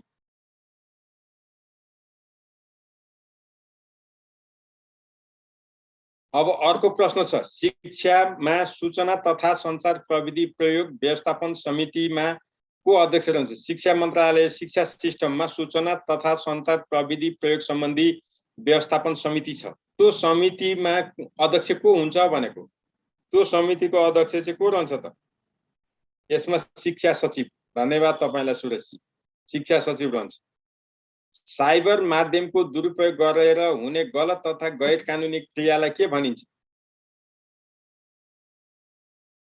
ल भन्नुस्। डी सबैलाई थाहा छ एकदम, साइबर अपराध। ल तपाईहरु सबैलाई धन्यवाद। अब अर्को छ 46 मा सही जोडा छनौट गर्नुस्। सही जोडा छनौट गर्नुस्। के भन्छ? नेपालको 7औं संविधान, नेपालको संविधान यसलाई अलिकति माथि सार्न पाए हुन्थ्यो। ल यहाँ नेपालको 7औं संविधान, नेपालको संविधानको विधेयक पारित 2072 भदौ 30, नेपालको संविधानमा हस्ताक्षर 2072 असार 1। यो तीनवटा मध्ये सही चाहिँ कुन हो त? ल भन्नुस्। भनेको नेपालको 7औं संविधान हो, नेपालको संविधान। अनि नेपालको संविधानको विधेयक पारित चाहिँ 2072 भदौ 30 मा भएको। यो आन्सर ए चाहिँ ठीक। दिलीपजी तपाईलाई धन्यवाद, सही आन्सर। अब 47 मा शिक्षा नियमावली शिक्षा ऐनको कुन दफाले नेपाल सरकारलाई नियम बनाउने अधिकार दिएको छ? यहाँ सोधेको प्रश्न के हो भने शिक्षा ऐनको कुन दफाले नेपाल सरकारलाई नियम बनाउने अधिकार दिएको छ? प्रश्न मिलाएर बुझ्नुस् है। शिक्षा ऐनको कुन दफाले नेपाल सरकारलाई शिक्षा नियम अरु कुनै पनि नियमहरू बनाउने अधिकार दिएको छ भन्ने प्रश्न हो। यो दफा 19। Answer B. अब त्यसपछि अर्को छ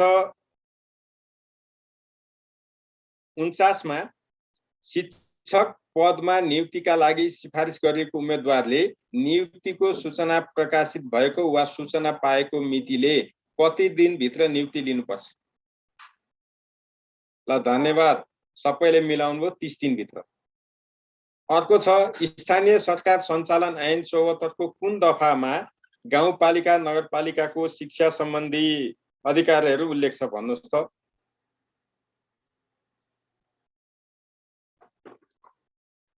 धन्यवाद सबै साथीहरुलाई धन्यवाद। दफा 11 आन्सर बी। यसको सही आन्सर हो डी।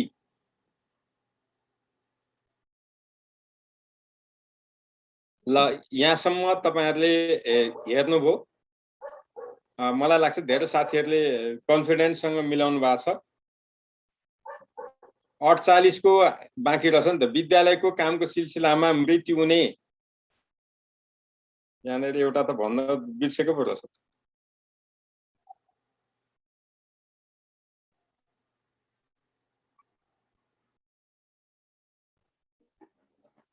त्यो सी हो है आन्सर। 900 रुपियाँ पाउँछ त्यसको। मैले त्यति बेला भन्न छुटाएछु। ल अब त्यसपछि यहाँनिर अर्को हामीहरूले प्रासको कुरा अब हेर्छौँ। अनिवार्य तथा निशुल्क शिक्षा सम्बन्धी ऐन 2075 सम्बन्धमा तलका मध्ये कुन भनाइ सही छ? ल भन्नुहोस्, यसमा कुन भनाइ चाहिँ सही छ त भन्दा आधारभूत शिक्षा भन्नाले प्रारम्भिक बाल विकासदेखि कक्षा 8 सम्मलाई बुझाउँछ। विद्यालयमा भर्ना भई नियमित अध्ययन गर्ने र आधारभूत तहको शिक्षा पूरा गर्नुपर्ने गरी बाध्यात्मक व्यवस्था गरिएको छ। गुणस्तरीय शिक्षामा समतामूलक पहुँचको अधिकार हुनेछ।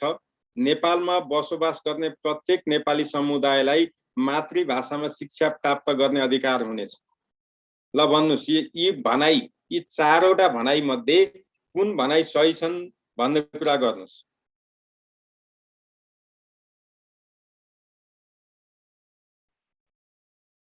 यसको सही जवाफ बताउनुहोस्।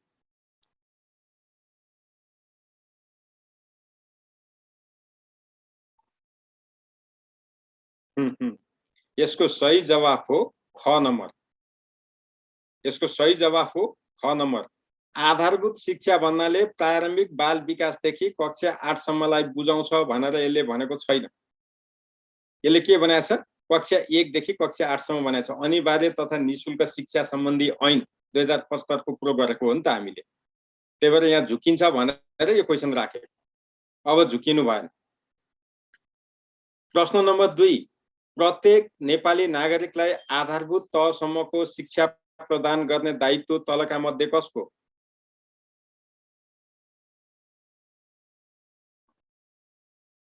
लु भन्नुहोस्, प्रत्येक नेपाली नागरिकलाई आधारभूत तहसम्मको शिक्षा प्रदान गर्ने दायित्व कसको? तपाईहरुले संविधानमा पढ्नु भएको छ, माध्यमिक शिक्षासम्मको अधिकार स्थानीय तहलाई छ भनेर। के हो यसको आन्सर? यो तीनटै सरकार हो, नझुकिनुस् न। यो तीनटै सरकार हो, माथिका सबैमा चिन्ह लाउनु पर्यो। प्रत्येक नेपाली नागरिकलाई आधारभूत तहसम्मको शिक्षा प्रदान गर्ने दायित्वको कुरा गरेको छ, अधिकारको कुरा गरे होइन। त्यही भएर संघीय सरकारको पनि दायित्व हो। त्यही भएर शिक्षकको तलब भत्ता दिन्छ, पाठ्य पुस्तक उपलब्ध गराउँछ। प्रदेश सरकारले के गर्छ? अलिअलि शिक्षक दिन्छ, अरु अनुदानहरू दिन्छ। स्थानीय सरकारले सबै व्यवस्थापन गर्छ। तीनटै सरकारको दायित्वमा यो पर्छ। त्यही भएर माथिका सबै है यसको सही आन्सर। अब त्यसपछि 3 मा स्थानीय तहले कुन उमेरसम्मका बालबालिकालाई आधारभूत तहसम्म अनिवार्य शिक्षा प्रदान गर्नुपर्छ? स्थानीय तहले कुन उमेरसम्मका बालबालिकालाई आधारभूत तहसम्म अनिवार्य शिक्षा प्रदान गर्नुपर्छ? लु भन्नुहोस्, यसको सही जवाफ हो ख। 5 देखि 13 वर्ष उमेरसम्मका बालबालिकालाई अनिवार्य रूपमा शिक्षा दिनुपर्छ। 5 देखि 13, नझुकिनु होला। 5 भनेको 4 वर्ष पूरा भएर 5औं लाग्दै गरेका बालबालिका ईसीडीमा पढ्छन् र कक्षा 8 मा पढ्ने बालबालिका 13 वर्षसम्मका हुन्छ। त्यति भित्रकालाई चाहिँ दिनुपर्ने दायित्व तोकिएको छ, एकदमै तोकिएको छ है। यो कुरा ख्याल गर्नुपर्छ नि तपाईहरुले, जाँचमा सोध्ला। अर्को प्रश्न छ, बसोबास रहेको स्थान व्यक्तिको घरबाट विद्यालयसम्म कति टाढासम्म भयो भने त्यसलाई पाएक पर्ने विद्यालय भनिन्छ? घरबाट कति टाढासम्म भएको विद्यालयलाई पाएक पर्ने विद्यालय मानिन्छ? तपाईहरुले पढ्नु भएको रहेछ, मैले घोक्रो सुकाएको बेकारै भयो। यसको सही जवाफ हो ग, 2 किलोमिटरसम्मको दूरी। पहिला के भनेको थियो? आधा घण्टासम्मको बनाएको थियो, त्यस्तो मानिएन। अहिले 2 किलोमिटर भनेर तोकिएको छ। त्यही हो झुक्याउने भनेको। तपाईहरु हेर्नु न, पढाएको बेला ध्यान कहाँ जान्छ? मैले त धेरैचोटि बनाएको छु। यो 2 किलोमिटरसम्मको दूरी हुनुलाई पाएक पर्ने विद्यालय मानिन्छ। अब 5 मा विद्यालय जाने उमेरका बालबालिकालाई विद्यालयमा भर्ना नगर्ने र कक्षा 8 सम्मको शिक्षा पूरा नगरी विद्यालय छुटाउने अभिभावकलाई के सजाय गरिन्छ? लु भन्नुस्। स्थानीय तहबाट प्रदान गर्ने सुविधाबाट वञ्चित गरिन्छ कि अभिभावकलाई सम्झाइ बुझाइ गरेर छाडिन्छ कि अभिभावकलाई 500 सम्म जरिवाना तिराइन्छ कि अभिभावकलाई विद्यालयको निर्माण सम्बन्धी काममा जबरजस्ती श्रमदान गर्न लगाइन्छ? लु भन्नुस्। यसको सही जवाफ हो क। यसको सही जवाफ हो क। अर्को छ शिक्षा सेवा प्राविधिक सहायकको कर्मचारीले सेवा अवधि भरमा अधिकतम कति दिनसम्म सुत्केरी स्याहार बिदा उपभोग गर्न सक्दछ? शिक्षा सेवा प्राविधिक सहायक तहको कर्मचारीले सेवा अवधि भरमा अधिकतम कति दिनसम्म सुत्केरी स्याहार बिदा उपभोग गर्न सक्दछ? ल भन्नुस्। सुत्केरी स्याहार बिदा। तपाईहरु चाहिँ रमेशजीलाई त धन्यवाद अब भन्नै पर्यो। तपाईहरु सबै मान्छे चाहिँ हो रहेछ, जन्तु नै हो रहेछ। यसको सही जवाफ ख। एक पटकमा सुत्केरी स्याहार बिदा 15 दिन लिन पाउने हो, बढीमा 2 पटकसम्म लिन पाउँछ। यहाँ के भनेको छ? अधिकतम कति दिनसम्म लिन पाइन्छ? त्यही 30 दिनसम्म भएन त, 2 पटक गरेर। त्यसरी बुझेर गर्नु पर्यो है। अर्को छ शिक्षा सदन के अरे शिक्षा सदन माध्यमिक विद्यालयको विक्रम सम्वत 2077 सालको शैक्षिक सूचनामा सूचकाङ्क अथवा सूचक जे भनिन्छ एनआईआर 94% उल्लेख भएको पाइयो। तपाई शिक्षा विज्ञको रूपमा उक्त सूचकले दिन खोजेको सूचना तलका मध्ये कुनलाई स्वीकार्नुहुन्छ? लु भन्नुस्। यसको सही जवाफ दिनुस्।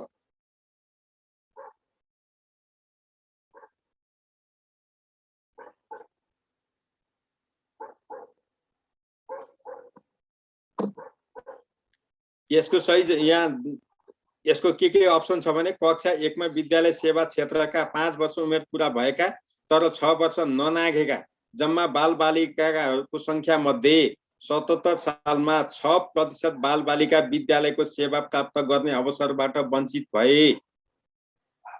अर्को भनाइ छ विद्यालय सेवा क्षेत्रका 5 वर्ष उमेर पूरा भएका बालबालिकाको संख्या मध्ये 77 मा 94% बालबालिकाले मात्र विद्यालयको सेवा प्राप्त गरे। त्यसपछि अर्को छ विद्यालय भन्दा बाहिर अझै 94% बालबालिका छन्। यसको सही जवाफ के हो त?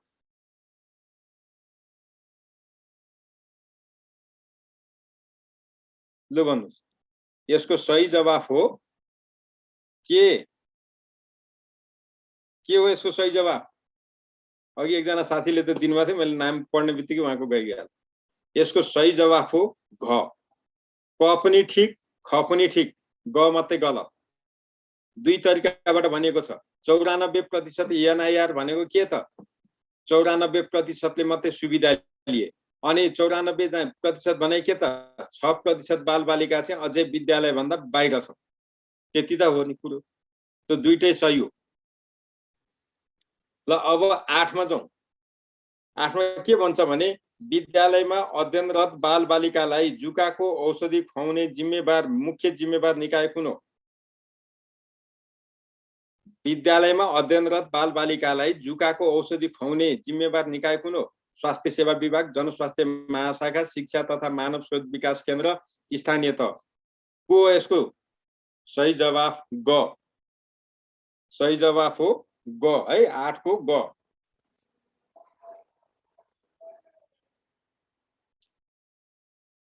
अब 9 मा जानुस्। सर यसलाई साथ दिनु पर्यो।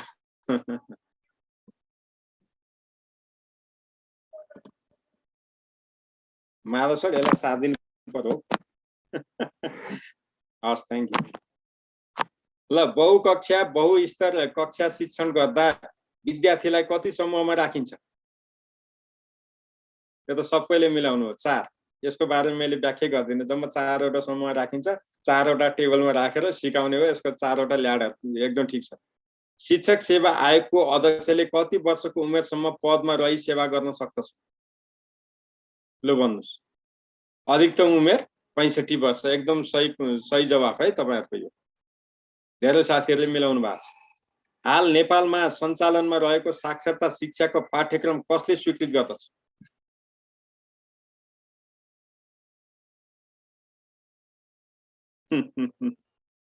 हामीले पढेका छौँ पाठ्यक्रम पढ्दा के पढेका छौँ भने अरु सबै पाठ्यक्रम नेपाल सरकारले स्वीकृत गर्छ, एउटा पाठ्यक्रम मात्रै राष्ट्रिय पाठ्यक्रम विकास तथा मूल्याङ्कन परिषदले स्वीकृत गर्छ।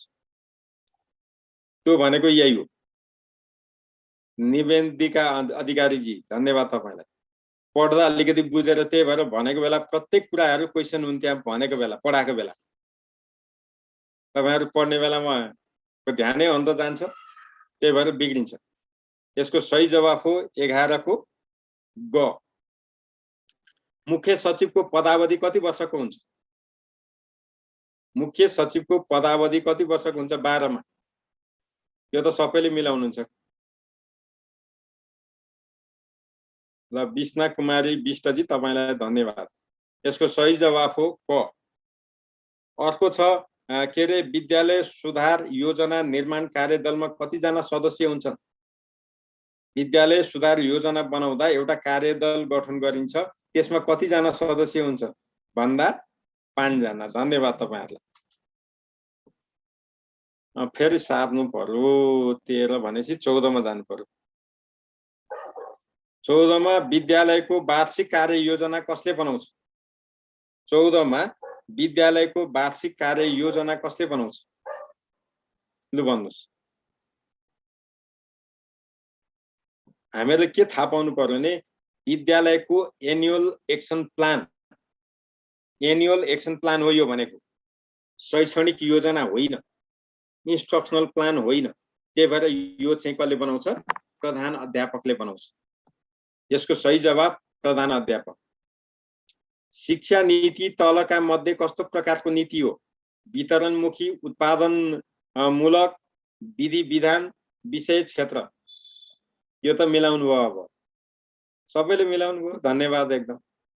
पाठ्यक्रम विकासको चरणमा तलका मध्ये कुन पर्दैन? 16 मा हेर्नुस् त।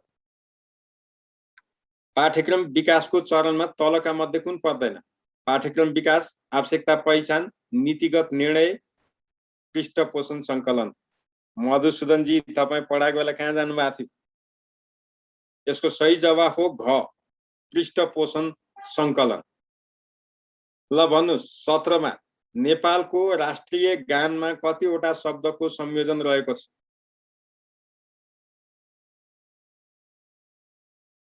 धेरैले मिलाउनु भयो यो 17 को। ल धन्यवाद तपाईहरु सबैलाई। यसको आन्सर नभन्दा नि हुने रहेछ। ग हो यसको आन्सर 46। अर्को छ कौमारी स्वरूपा भनेर चिनिएको नदी कुन हो? 18 मा जानुस्। कौमारी, कौमारी भनेको कुमारी, सेक्सुअल कन्टामिनेन्ट नभएको स्त्री। स्वरूपा भनेर चिनिएको नदी कुन हो?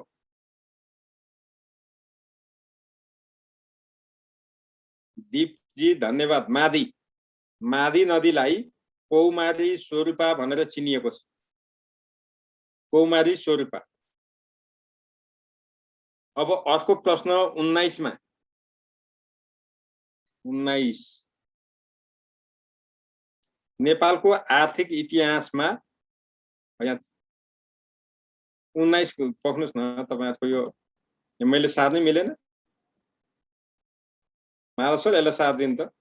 यहाँ सोधेको के हो भने नेपालको आर्थिक इतिहासमा अत्यन्तै दुर्लभ मानिएको बजेट होलिडे,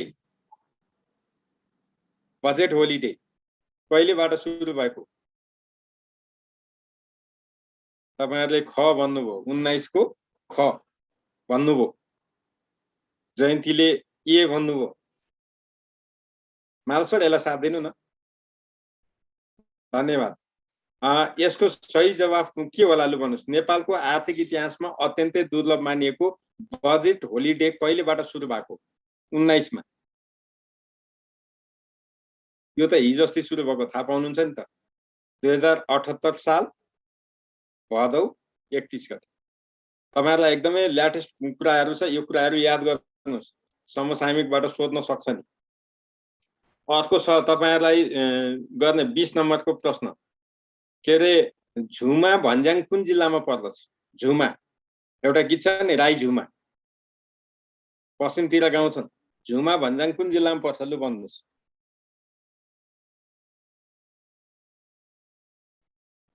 जयन्तीजीले ठिक भन्नुभयो। यसको सही जवाफ सिन्धुपाल्चोक। सुरेशीले पनि मिलाउनु भयो। यसको सही जवाफ हो सिन्धुपाल्चोक। नेपालको शैक्षिक इतिहासमा विक्रम सम्वत 2011 को प्रतिवेदन कार्यान्वयन हुनु अघि अंग्रेजी भाषाको शिक्षण कति कक्षादेखि गरिन्थ्यो? लु भन्नुहोस्।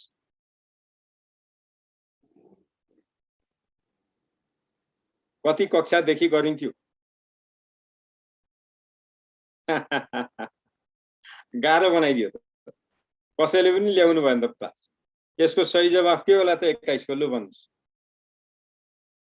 यसको सही जवाफ हो कक्षा 3 देखि। कक्षा 3 देखि अंग्रेजी भाषाको शिक्षण गरिन्थ्यो।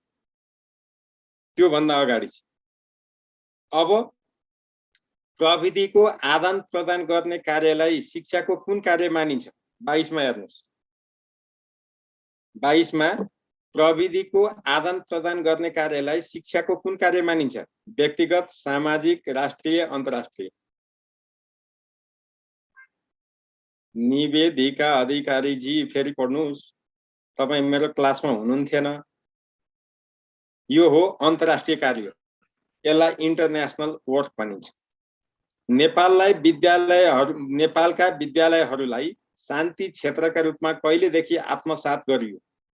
यो त तपाईहरुले पक्का मिलाउनुहुन्छ। यो बिगार्ने चाहिँ कोही पनि हुनुहुन्न है, मैले बुझिसकेको छु। यो चाहिँ सबैले मिलाउनुहुन्छ। लु भन्नुहोस्। 23 मा 2000। धन्यवाद। लु मैले भन्नै पर्दैन। क। यसको सही जवाफ हो क। फेरि सार्नु पर्यो। अब माधव सार्नु पर्यो। नेपालको पहिलो महिला मुख्यमन्त्रीमा अष्टलक्ष्मी साक्य हामी सबैलाई थाहा छ। कहिले नियुक्त भएको? 24 को। लु भन्नुहोस्। 24 को आन्सर के हो? बीना कुमारी विष्टलाई धन्यवाद। मधुसूदन खतिवडालाई नि धन्यवाद। रञ्जितालाई पनि धन्यवाद। सबैलाई धन्यवाद। ल यसको सही जवाफ क। भदौ 2 गते। तल दिएका शिक्षाका इतिहास मध्ये सही कथन कुन हो? 25। लु भन्नुहोस्। शिक्षा विभागको स्थापना विक्रम सम्वत 1915 मा भएको थियो। राणाकालीन जहानिया शासनकालमा रणदीप सिंहले दुनियाँका छोराले पढ्ने पाठशाला चाहिन्छ भनी जोड दिएका थिए। नेपाल राजकीय आयुर्वेद विद्यालयको स्थापना गर्ने श्रेय भीम शमशेरलाई जान्छ। काठमाडौँ विश्वविद्यालयको पहिलो कुलपति गिरिजा प्रसाद कोइराला हुन्। ल निवेदिका अधिकारी जी तपाईलाई धन्यवाद। यसको सही जवाफ हो सबै ठिक घ है। 26 मा तल दिएका शिक्षाका वैकल्पिक उपायहरूको उद्देश्य तुलना गर्नुहोस्। यी सबै वैकल्पिक शिक्षा हुन्। यिनको उद्देश्यसँग तुलना गर्नुहोस्। निरन्तर शिक्षा, बिना अवरोध उच्च शिक्षा हो। खुला शिक्षा के हुन्? अब यो लु भन्नुहोस् के हुन्? 26 मा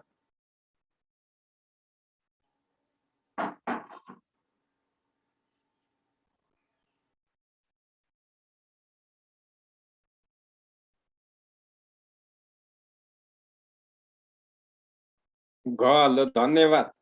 यसको सही जवाफ हो घ। निरन्तर शिक्षा भनेको ज्ञानको अध्यावधिकको लागि शिक्षा हो नि त। अपडेट भइराख्नको लागि निरन्तर शिक्षा लिने हो नि त, होइन र? त्यही भएर यो कुरा थाहा पाउनु पर्यो। अब 27 मा हेर्नुहोस्।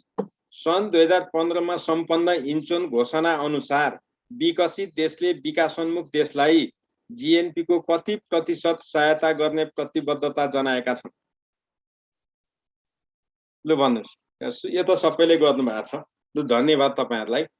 ख हो यसको आन्सर है। ख। मानिसमा हुने गुणात्मक परिवर्तनलाई के भनिन्छ? वृद्धि, विकास, ज्ञान है। ज्ञान होइन, ज्ञान, मनोविज्ञान। गुणात्मक परिवर्तन विकास हो कि वृद्धि हो? सिधा कुरो विकास। तपाईहरु सबैलाई धन्यवाद। अर्को छ निर्धारित समयमा पाठ पूरा गर्न सघाउने साधन कुन हो? निर्धारित समयमा पाठ पूरा गर्न सघाउने साधन कुन हो? 29 मा लु भन्नुस्। 29 को सही जवाफ के हो? निवेदिका जी धन्यवाद। सावित्रा जी फेरि पढ्नुस्। लीला जी पनि फेरि हेर्नुस् पढ्नुस्। सुरेश जी धन्यवाद। ल यसको सही जवाफ हो के? निर्धारित समयमा पाठ पूरा गर्न सघाउने के हो त? यहाँनेरि योजना हो कि पाठ्यक्रम हो कि यो सबै भनेको योजना हो के? यहाँ तपाईहरुलाई ट्रिकी क्वेशन मात्रै हो। अगाडि पाठ योजना भन्दैको छैन नि। स्वत बुझिने कुरा छ। यदि यहाँनेरि अरु एकाइ योजना, वार्षिक योजना यस्तो यस्तो भनेको भए पो पाठ योजना भनिरहनु पर्छ। त्यही भएर योजना हो। योजना भनेकै टाइम बाउन्ड हो। तपाई हेर्नुस् त 5 वर्ष योजना, 1 वर्ष योजना, 3 वर्ष योजना, 15 वर्ष योजना निश्चित समय तोकेको हुन्छ। त्यही भएर कुनै पनि काम निश्चित समयमा सक्नुपर्छ भन्ने काम योजनाले गर्छ। त्यही भएर 29 को क। अब 30 मा हेर्नुस् त। 30 मा के भनेको छ? दैनिक पाठ योजनाको चौथो अङ्ग कुन हो? दैनिक पाठ योजनाका जम्मा 5 वटा अङ्ग भनेर तपाईहरुले पढ्नु भएको छ। दैनिक पाठ योजनाको अङ्गहरु के हुन् त? चौथो अङ्ग चाहिँ के हो त? लु भन्नुस्। दैनिक पाठ योजनाको चौथो अङ्ग कुन हो? क्रियाकलाप हो कि गृह कार्य हो कि कथा गर्दै? गृह कार्य हो कि शैक्षणिक सामग्री हो कि मूल्याङ्कन हो त?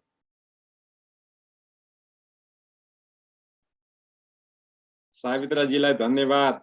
जयन्ती जीलाई पनि धन्यवाद। अरु साथीहरु हेरेकै हो। रञ्जिता जीलाई पनि धन्यवाद। यसको सही जवाफ हो मूल्याङ्कन चौथो नम्बरमा हो साथी। मूल्याङ्कन चौथो नम्बरमा पर्छ। तपाईहरु अलिकति क्वेशन उलट गरेर सोध्यो भने लड्ने कारण यही हो। त्यही भएर मैले तपाईहरुलाई के भन्छु? गाइडले माथि लादैन, क्लासमा पढेकोलाई ध्यान दिनुस् त्यसै भनेको होइन नि त। अर्को प्रश्न छ 22 वर्ष शिक्षण गरी सेवाबाट स्वैच्छिक अवकाश लिएको प्राथमिक शिक्षक द्वितीयले औषधि उपचार बापत कति रकम प्राप्त गर्दछ? ल भन्नुस्। 31 प्रश्न 31। 22 वर्ष शिक्षण गरी सेवाबाट अवकाश लिएको प्राथमिक शिक्षक द्वितीयले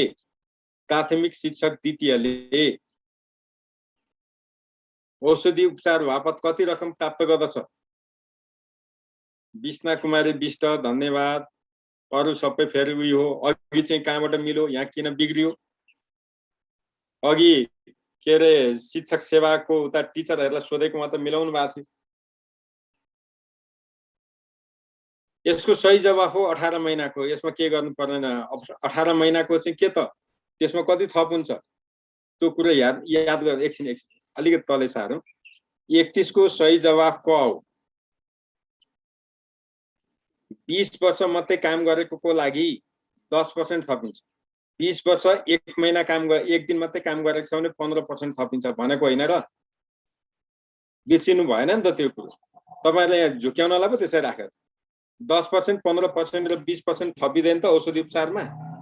के कुरो गरे त हो? त्यही भएर 31 को क हो सही आन्सर। 32 मा उच्च माध्यमिक शिक्षामा शिक्षण गर्नुको मुख्य उद्देश्य कुन हो? ल भन्नुस्। यसको सही जवाफ निर्णय गर्न सक्ने क्षमता विकास गर्नु। एकदम धन्यवाद। अर्को 33 मा शिक्षा क्षेत्रमा महिला मात्र नियुक्ति गरिने पद कुन हो? यहाँ भएका कुन पदमा महिला भन्दा बाहेकले नियुक्ति पाउँदैन? यत्रो शिक्षा कार्यक्रम भन्दै पढिराखेका छौं। दोहोर्याई तेह्राई चौराई पढिसक्यौं। कुन हो? लु भन्नुस्।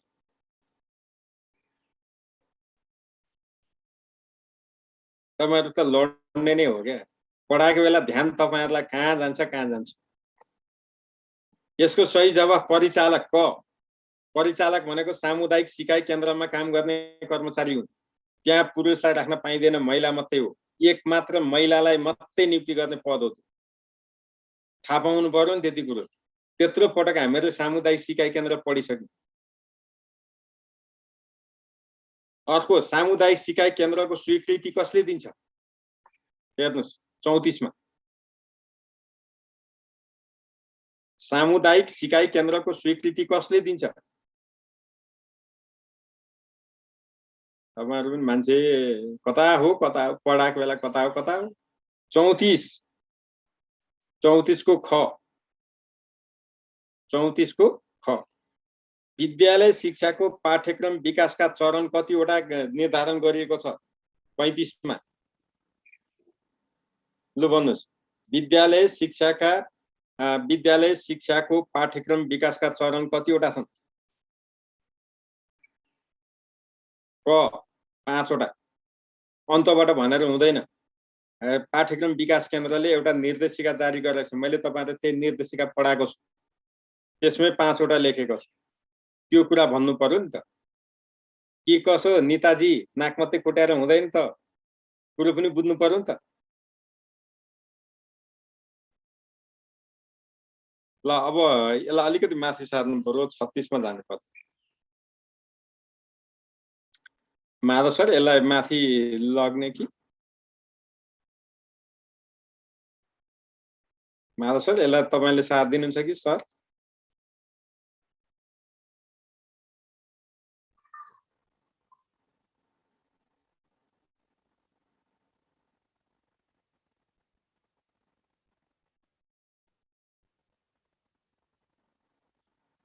अ 36 को प्रश्न के थियो भने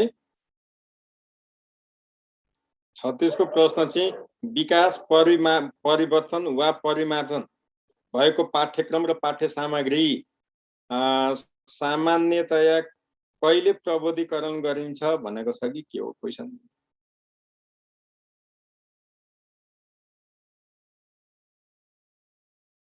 माधव सर क्वेशन 7 दिन पर्यो, मसँग त यहाँ भएन नि त।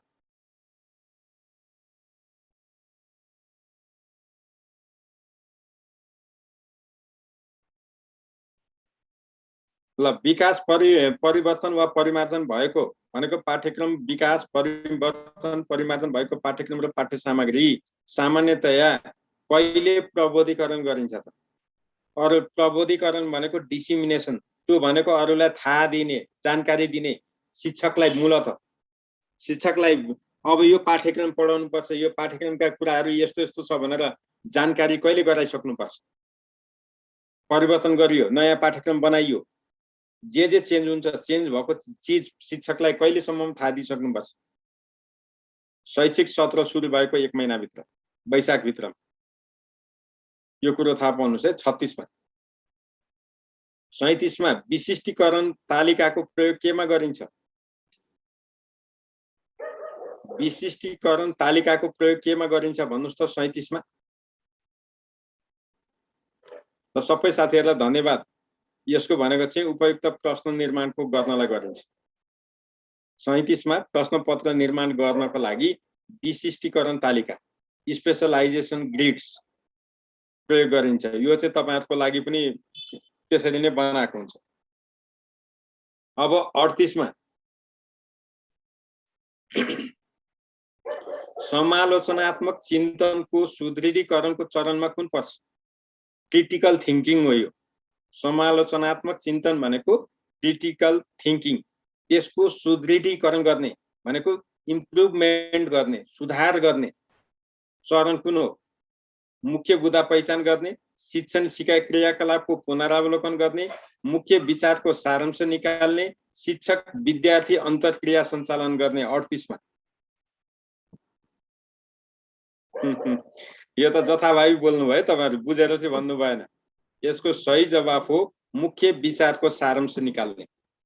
के हो त? के चाहिँ सुधार गर्ने? क्रिटिकल थिंकिङ भने त कन्क्लुजन के त? के हो नि त? कन्क्लुजन पनि हेर्नु पर्यो नि त। आलोचना मात्रै गरेर त भएन नि त। त्यही भएर मुख्य विचारको सारांश निकाल्ने काम चाहिँ समालोचनात्मक चिन्तनको सुदृढीकरण चरणमा पर्दछ। त्यो कुरो याद गर्नु होला। स्थानीय पाठ्यक्रम निर्माणको चुनौती तलका मध्ये कुन हो? 39 मा स्थानीय पाठ्यक्रम निर्माणको चुनौती कुन हो? यहाँ भएका मध्ये क। धन्यवाद तपाईहरुलाई। क है यसको संस्थागत संयन्त्र र सक्षमताको विकास नहुनु। त्यो चाहिँ अहिले पनि चुनौती हो, छैन। शिक्षकको प्राज्ञिक गुणभित्र कुन पर्छ? शिक्षकको प्राज्ञिक एकाडेमिक क्वालिटी कुन हो? जिज्ञासु र अध्ययनशील, मौलिक र अरू यहाँ सबै देखिएन के। माधव साथ दिनु पर्यो एकचोटि।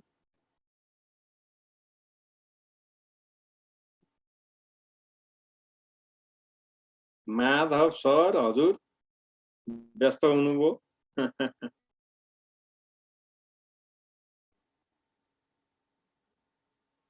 ल यसको सही जवाफ के होला त भन्नुस् त? तपाईसँग छ नि त क्वेशन। 40 को के हो त भन्नुस् त?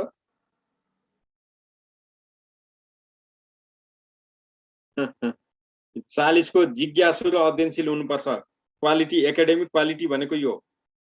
टिचर जहिले पनि सिक्नको लागि उत्सुक हुनु पर्यो, जिज्ञासु हुनु पर्यो, अध्ययनशील हुनु पर्यो भन्ने त हामी बुझ्छौं नि। त्यही कुरो त लेखेको हो नि यहाँ। अरु के गरेछन्? जिज्ञासु पनि हुनु पर्यो, अध्ययनशील पनि हुनु पर्यो। जिज्ञासु सिक्नलाई जहिले पनि तत्पर हुनु पर्यो, पढ्नु पर्यो, त्यही कुरो भनेको। बालबालिकाको कुन विकासात्मक अवस्थालाई स्टर्म एन्ड स्ट्रेसको अवधि पनि भनिन्छ? हुरी बतास, तुफानको भनेर पढ्नु भएको छ नि यो हामीले 41 मा है। कुन अवस्थाका बालबालिकालाई के अरे स्टर्म एन्ड स्ट्रेस, तनाव र तुफानको स्थिति भनिन्छ? ल भन्नुस्। ल दीपक जी तपाईलाई धन्यवाद। यसको सही जवाफ हो 41 को घ, किशोरावस्था। याद गर्नुस्, स्टर्म एन्ड स्ट्रेस घ। 42 मा नेपालको संविधान बमोजिम अब प्रश्नै बुझिएन, माथि सार्नु पर्यो। हस्, नेपालको संविधान बमोजिम पहिचान सहितको नामाकरण र जन्म दर्ताको हक कुन मौलिक हकमा उल्लेख गरिएको छ? ध्यान दिनुस् है। नेपालको संविधान बमोजिम पहिचान सहितको नामाकरण र जन्म दर्ताको हक कुन हक अन्तर्गत पर्दछ?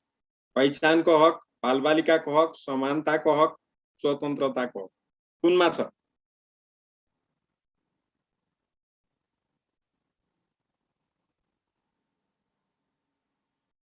ग, बालबालिकाको हक अन्तर्गत यो पर्दछ। यसको सही जवाफ हो बालबालिकाको हक। बालबालिकाको हक अन्तर्गत पर्दछ है यो। अर्को छ 43, शिक्षामा सामाजिक न्यायको अन्तिम लक्ष्य समाजका सबै सदस्यहरूको कल्याण गर्नु हो भने सामाजिक न्याय भनेको के हो त? लु भन्नुस्। शिक्षामा सामाजिक न्यायको अन्तिम लक्ष्य चाहिँ समाजका सबै सदस्यहरूको कल्याण गर्नु हो। तर सामाजिक न्याय भनेकै चाहिँ के हो त? जातीय समानता हो कि, लैङ्गिक समानता हो कि, वर्गीय समानता हो कि, सबै खालका भेदभावको अन्त्य हो? 43 मा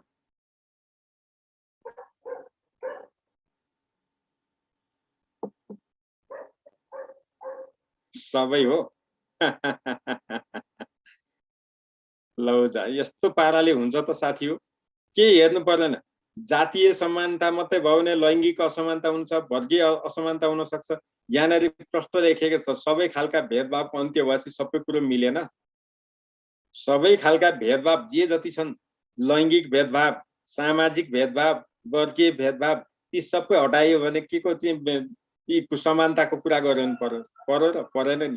त्यही भएर घ, 43 को घ। प्रस्तावित 10 वर्षे नयाँ शिक्षा योजना 78 देखि 87। ध्यान दिनुस्, प्रस्तावित 10 वर्षे नयाँ शिक्षा योजना 2078 देखि 2087 ले मुख्य उपलब्धि सूचक केपीआई भनेको की पर्फर्मेन्स इन्डिकेटर कतिवटा निर्धारण गरेको छ? 44 मा। जाँचमा सोध्ला, जाँचमा सोध्ला। पहिले सोधेका क्वेसन नदोहोऱ्याउन सक्छ यस्ता भए। तपाईहरुले यो कुरा याद गर्नुपर्छ। लु भन्नुस्। अब पढ्न त पढ्नु भएको छ नि। यसको सही जवाफ हो घ। 48 वटा छ यो। अहिले बन्दैछ यो योजना। 78 देखि 87 सम्म भनेको छ 10 वर्ष योजना बन्दैछ। त्यसको इन्डिकेटर फाइनल भइसकेको छ। केपीआई भनेर राखेको छ, की पर्फर्मेन्स इन्डिकेटर। यो 48 वटा छ। यो चाहिँ 48 वटा छ। अब अर्को छ शिक्षक विद्यार्थी अनुपात सबैभन्दा कम भएको प्रदेश कुन हो? एकजना शिक्षकको भागमा सबभन्दा थोरै विद्यार्थी पढ्ने प्रदेश कुन हो? भन्नुस्। 45।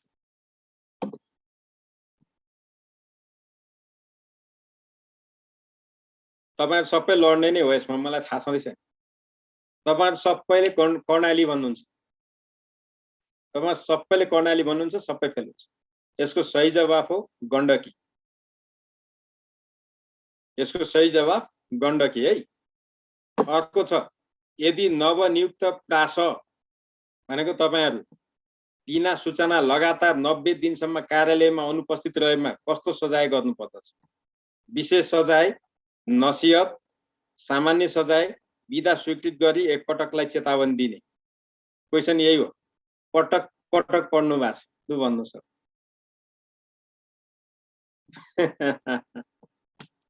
तपाईलाई थाहा छ तपाईले यहाँ के खोजिरहनु भएको छ? सेवाबाट बर्खास्त गर्ने खोजिरहनु भएको छ। अप्सनमा छैन सेवाबाट बर्खास्त गर्ने। सेवाबाट बर्खास्त गर्ने सजाय कुन अन्तर्गत पर्छ? विशेष भित्र पर्दैन। सामान्य सजायमा 3टा सजाय पर्छ। यो सामान्य सजाय होइन। त्यही भएर यहाँ के छ? विशेष सजाय। तपाईहरुको जवाफ के हुनु पर्यो? क। 46 को क। नझुकिनु होला। नेपालको संविधानमा कतिवटा साझा अधिकारका सूची छन्? लु भन्नुस्। साझा अधिकारका सूची कतिवटा छन्?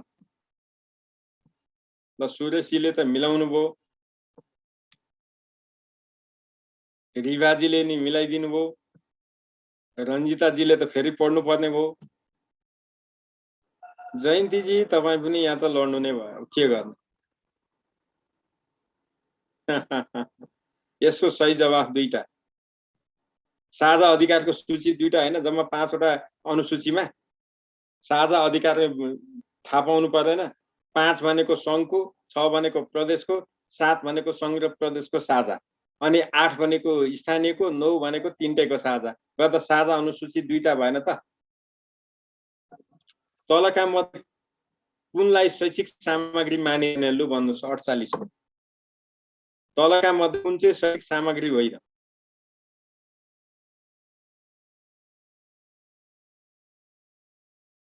ल सरगमजीलाई मात्रै धन्यवाद, अरु सबैलाई थप्पड हान्नु पर्ने रहेछ।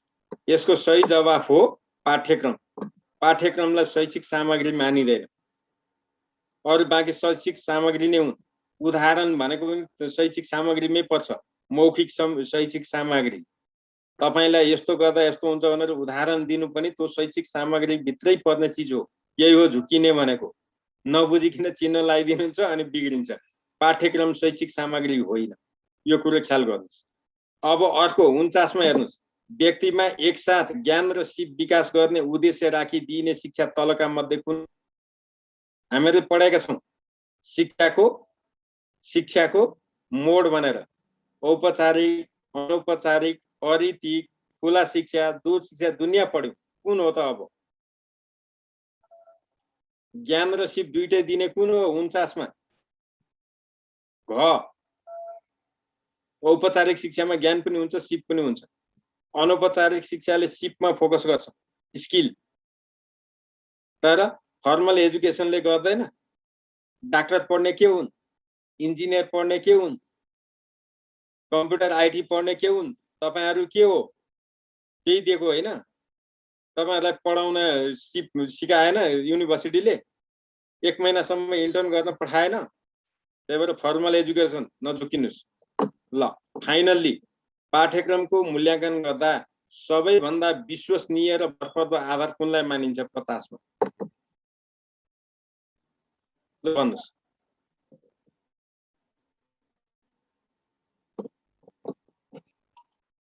तपाईहरु अलिकति ध्यान दिएर गर्नुहुन्न। तपाईहरुलाई ठिक्क गाइडमा जे लेखेको छ त्यो क्वेशन चाहिँ तपाईहरु ठ्याक्कै मिलाउनुहुन्छ, त्यो मलाई थाहा छ, भोग्नु भएको छ। तर त्यही कुरालाई अलिकति अदल बदल पारिदियो, स्किनरको थ्योरी जस्तो के म्यानिपुलेसन गरिदियो भने गयो। बुझेको छैन कुरो? भागे त्यति हो। सही जवाफ हो विद्यार्थीको सिकाइ उपलब्धि। यदि कुनै विद्यालयबाट 100% विद्यार्थी पास हुन्छन्, सबैले A+ ल्याउँछन् भने त्यसको अरु चीज के हेर्नु पर्छ? के इन्डिकेटर भएन? शिक्षकले नपढाएको भए विद्यार्थी आउँदैन, नम्बर ल्याउँदैन थिए। इन्डिकेटर त त्यही। अहिले नेमको इन्डिकेटर के हो? जे जात दिन्छन् नेमकै विद्यार्थीले पास हुन्छ। नेमका शिक्षक खराब छन् भन्नै पाइएन। नेमको पढाइ नराम्रो छ अरूले भनेर भएर विद्यार्थी त तीका पास भएका छन्, खराब भए कहाँबाट पाउँ? त्यही भनेको यो सिकाइ उपलब्धि चाहिँ मूल्याङ्कनको लागि सबैभन्दा महत्त्वपूर्ण आधार हो पाठ्यक्रमको लागि। त्यही भएर सिकाइ उपलब्धि भनेको छ। ल सबै साथीहरूलाई एकदम धन्यवाद। तर तपाईहरुले घोक्ने प्रथाले धोका खाइन्छ। केही नयाँ क्वेशनहरु यहाँ परेका छन्, तपाईहरुले कतिको ख्याल गर्नुभयो? तपाईहरुलाई यस्ता खालका क्वेशन सोध्छ, केही त सिधा छन् त क्वेशन। तपाईहरुले आजको उसमा लगभग 25 देखि 30 वटा त तपाईहरु सबैले मिलाउनु भयो होला। 25 देखि 30। तर त्यहाँबाट उकालो लागेपछि कति जनाले मिलाउनु भयो होला? 40 त आज पनि कटेन होला जस्तो लाग्छ। कारण के हो भने तपाईहरुले बुझेर आन्सर गरिरहनु भएको छैन के। एकदमै हतार गर्नुहुन्छ। क्वेशनले के भन्न खोजेको छतिर ध्यान छैन, हतार गरेर दिँदाखेरि त्यस्तो हुन्छ। तर मलाई चाहिँ त्यस्तो लाग्छ। अब तपाईहरुलाई कस्तो लाग्छ? मैले भने हैन, आज त सहभागी पनि धेरै जना पो भएछन्। आज त धेरै जना भएछन् ल। कसैलाई के सोध्नु पर्या छ र? कसैलाई केही कुरा सोध्नु परेको छ भने के भएर? सोध्नलाई त के गाह्रो कुरै भएन। लु भन्नुस्, के सोध्न आँट्नु भयो? सर हाम्रो एक्जाम सर्छ कि अब एकैचोटी सर 9 नम्बरको भनिदिनु न, मेरो छुट्यो। अब त्यो त यहाँ तपाईहरुको नोटिस आयो।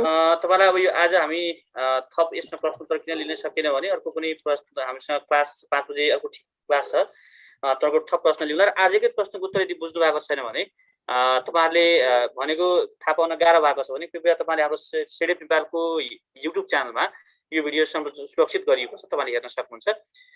सहजु मैले आज थप प्रश्न त लिन नसक्ने अवस्था भयो हजुर। हेलो हेलो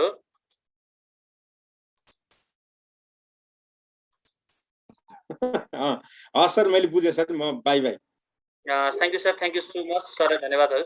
अब यो अर्को हप्तालाई फेरिलाई सरलाई फेरि दुःख दिइ नै हाल्छु र यो नियमित क्वेशन आन्सर डिस्कसन क्लासमा तपाईहरुको सहभागी लागि सरलाई धन्यवाद। थ्याङ्क यू हजुर, थ्याङ्क यू सो मच। र यो भोलिबाट हामी भोलि बेलुका 5:30 बजे हाम्रो यो क्लास छ, भोलि ओरिएन्टेसन क्लास छ भोलि बेलुका। र भोलि हामीले विषयगतको लागि पनि र वस्तुगतको लागि पनि सबैलाई भोलि बोलाएका छौँ। भोलि ओभरअल ओरिएन्टेसन क्लास हुन्छ सबैजनाको। र त्यो भएपछि पर्सिबाट हामी भोलि तपाईँ त्यहाँ मिटिङ आइडी पासवर्ड भोलि डिस्ट्रिब्युसन गर्छौँ, वितरण गर्छौँ। र पर्सिबाट हाम्रो विषय क्लासहरू सञ्चालन हुनेछन् र विषय क्लासहरू बेलुका र राति हुनेछन्। बेलुका र रातिमा हामी विषय क्लासहरू सञ्चालन गर्नेछौँ भने वस्तुगत कक्षाको तयारी गर्न चाहने विद्यार्थीहरूको लागि बिहान 5:30 बजेदेखि 7, 7:30 बजेसम्म क्लास राखिएको छ। शिक्षक सेवाको क्लास त्यसरी लिन सकिनेछ भने तपाईहरु जो इन्ट्रेस्टेड जो क्यान्डिडेट हुनुहुन्छ उहाँहरू यसरी जोइन गर्न सक्नुहुनेछ। र अब आज यति नै भने र तपाईहरुलाई आजको लागि हामी शिक्षक सेवाको र शिक्षा सेवाको यो क्लासलाई यति नै अन्त्य गर्छौँ।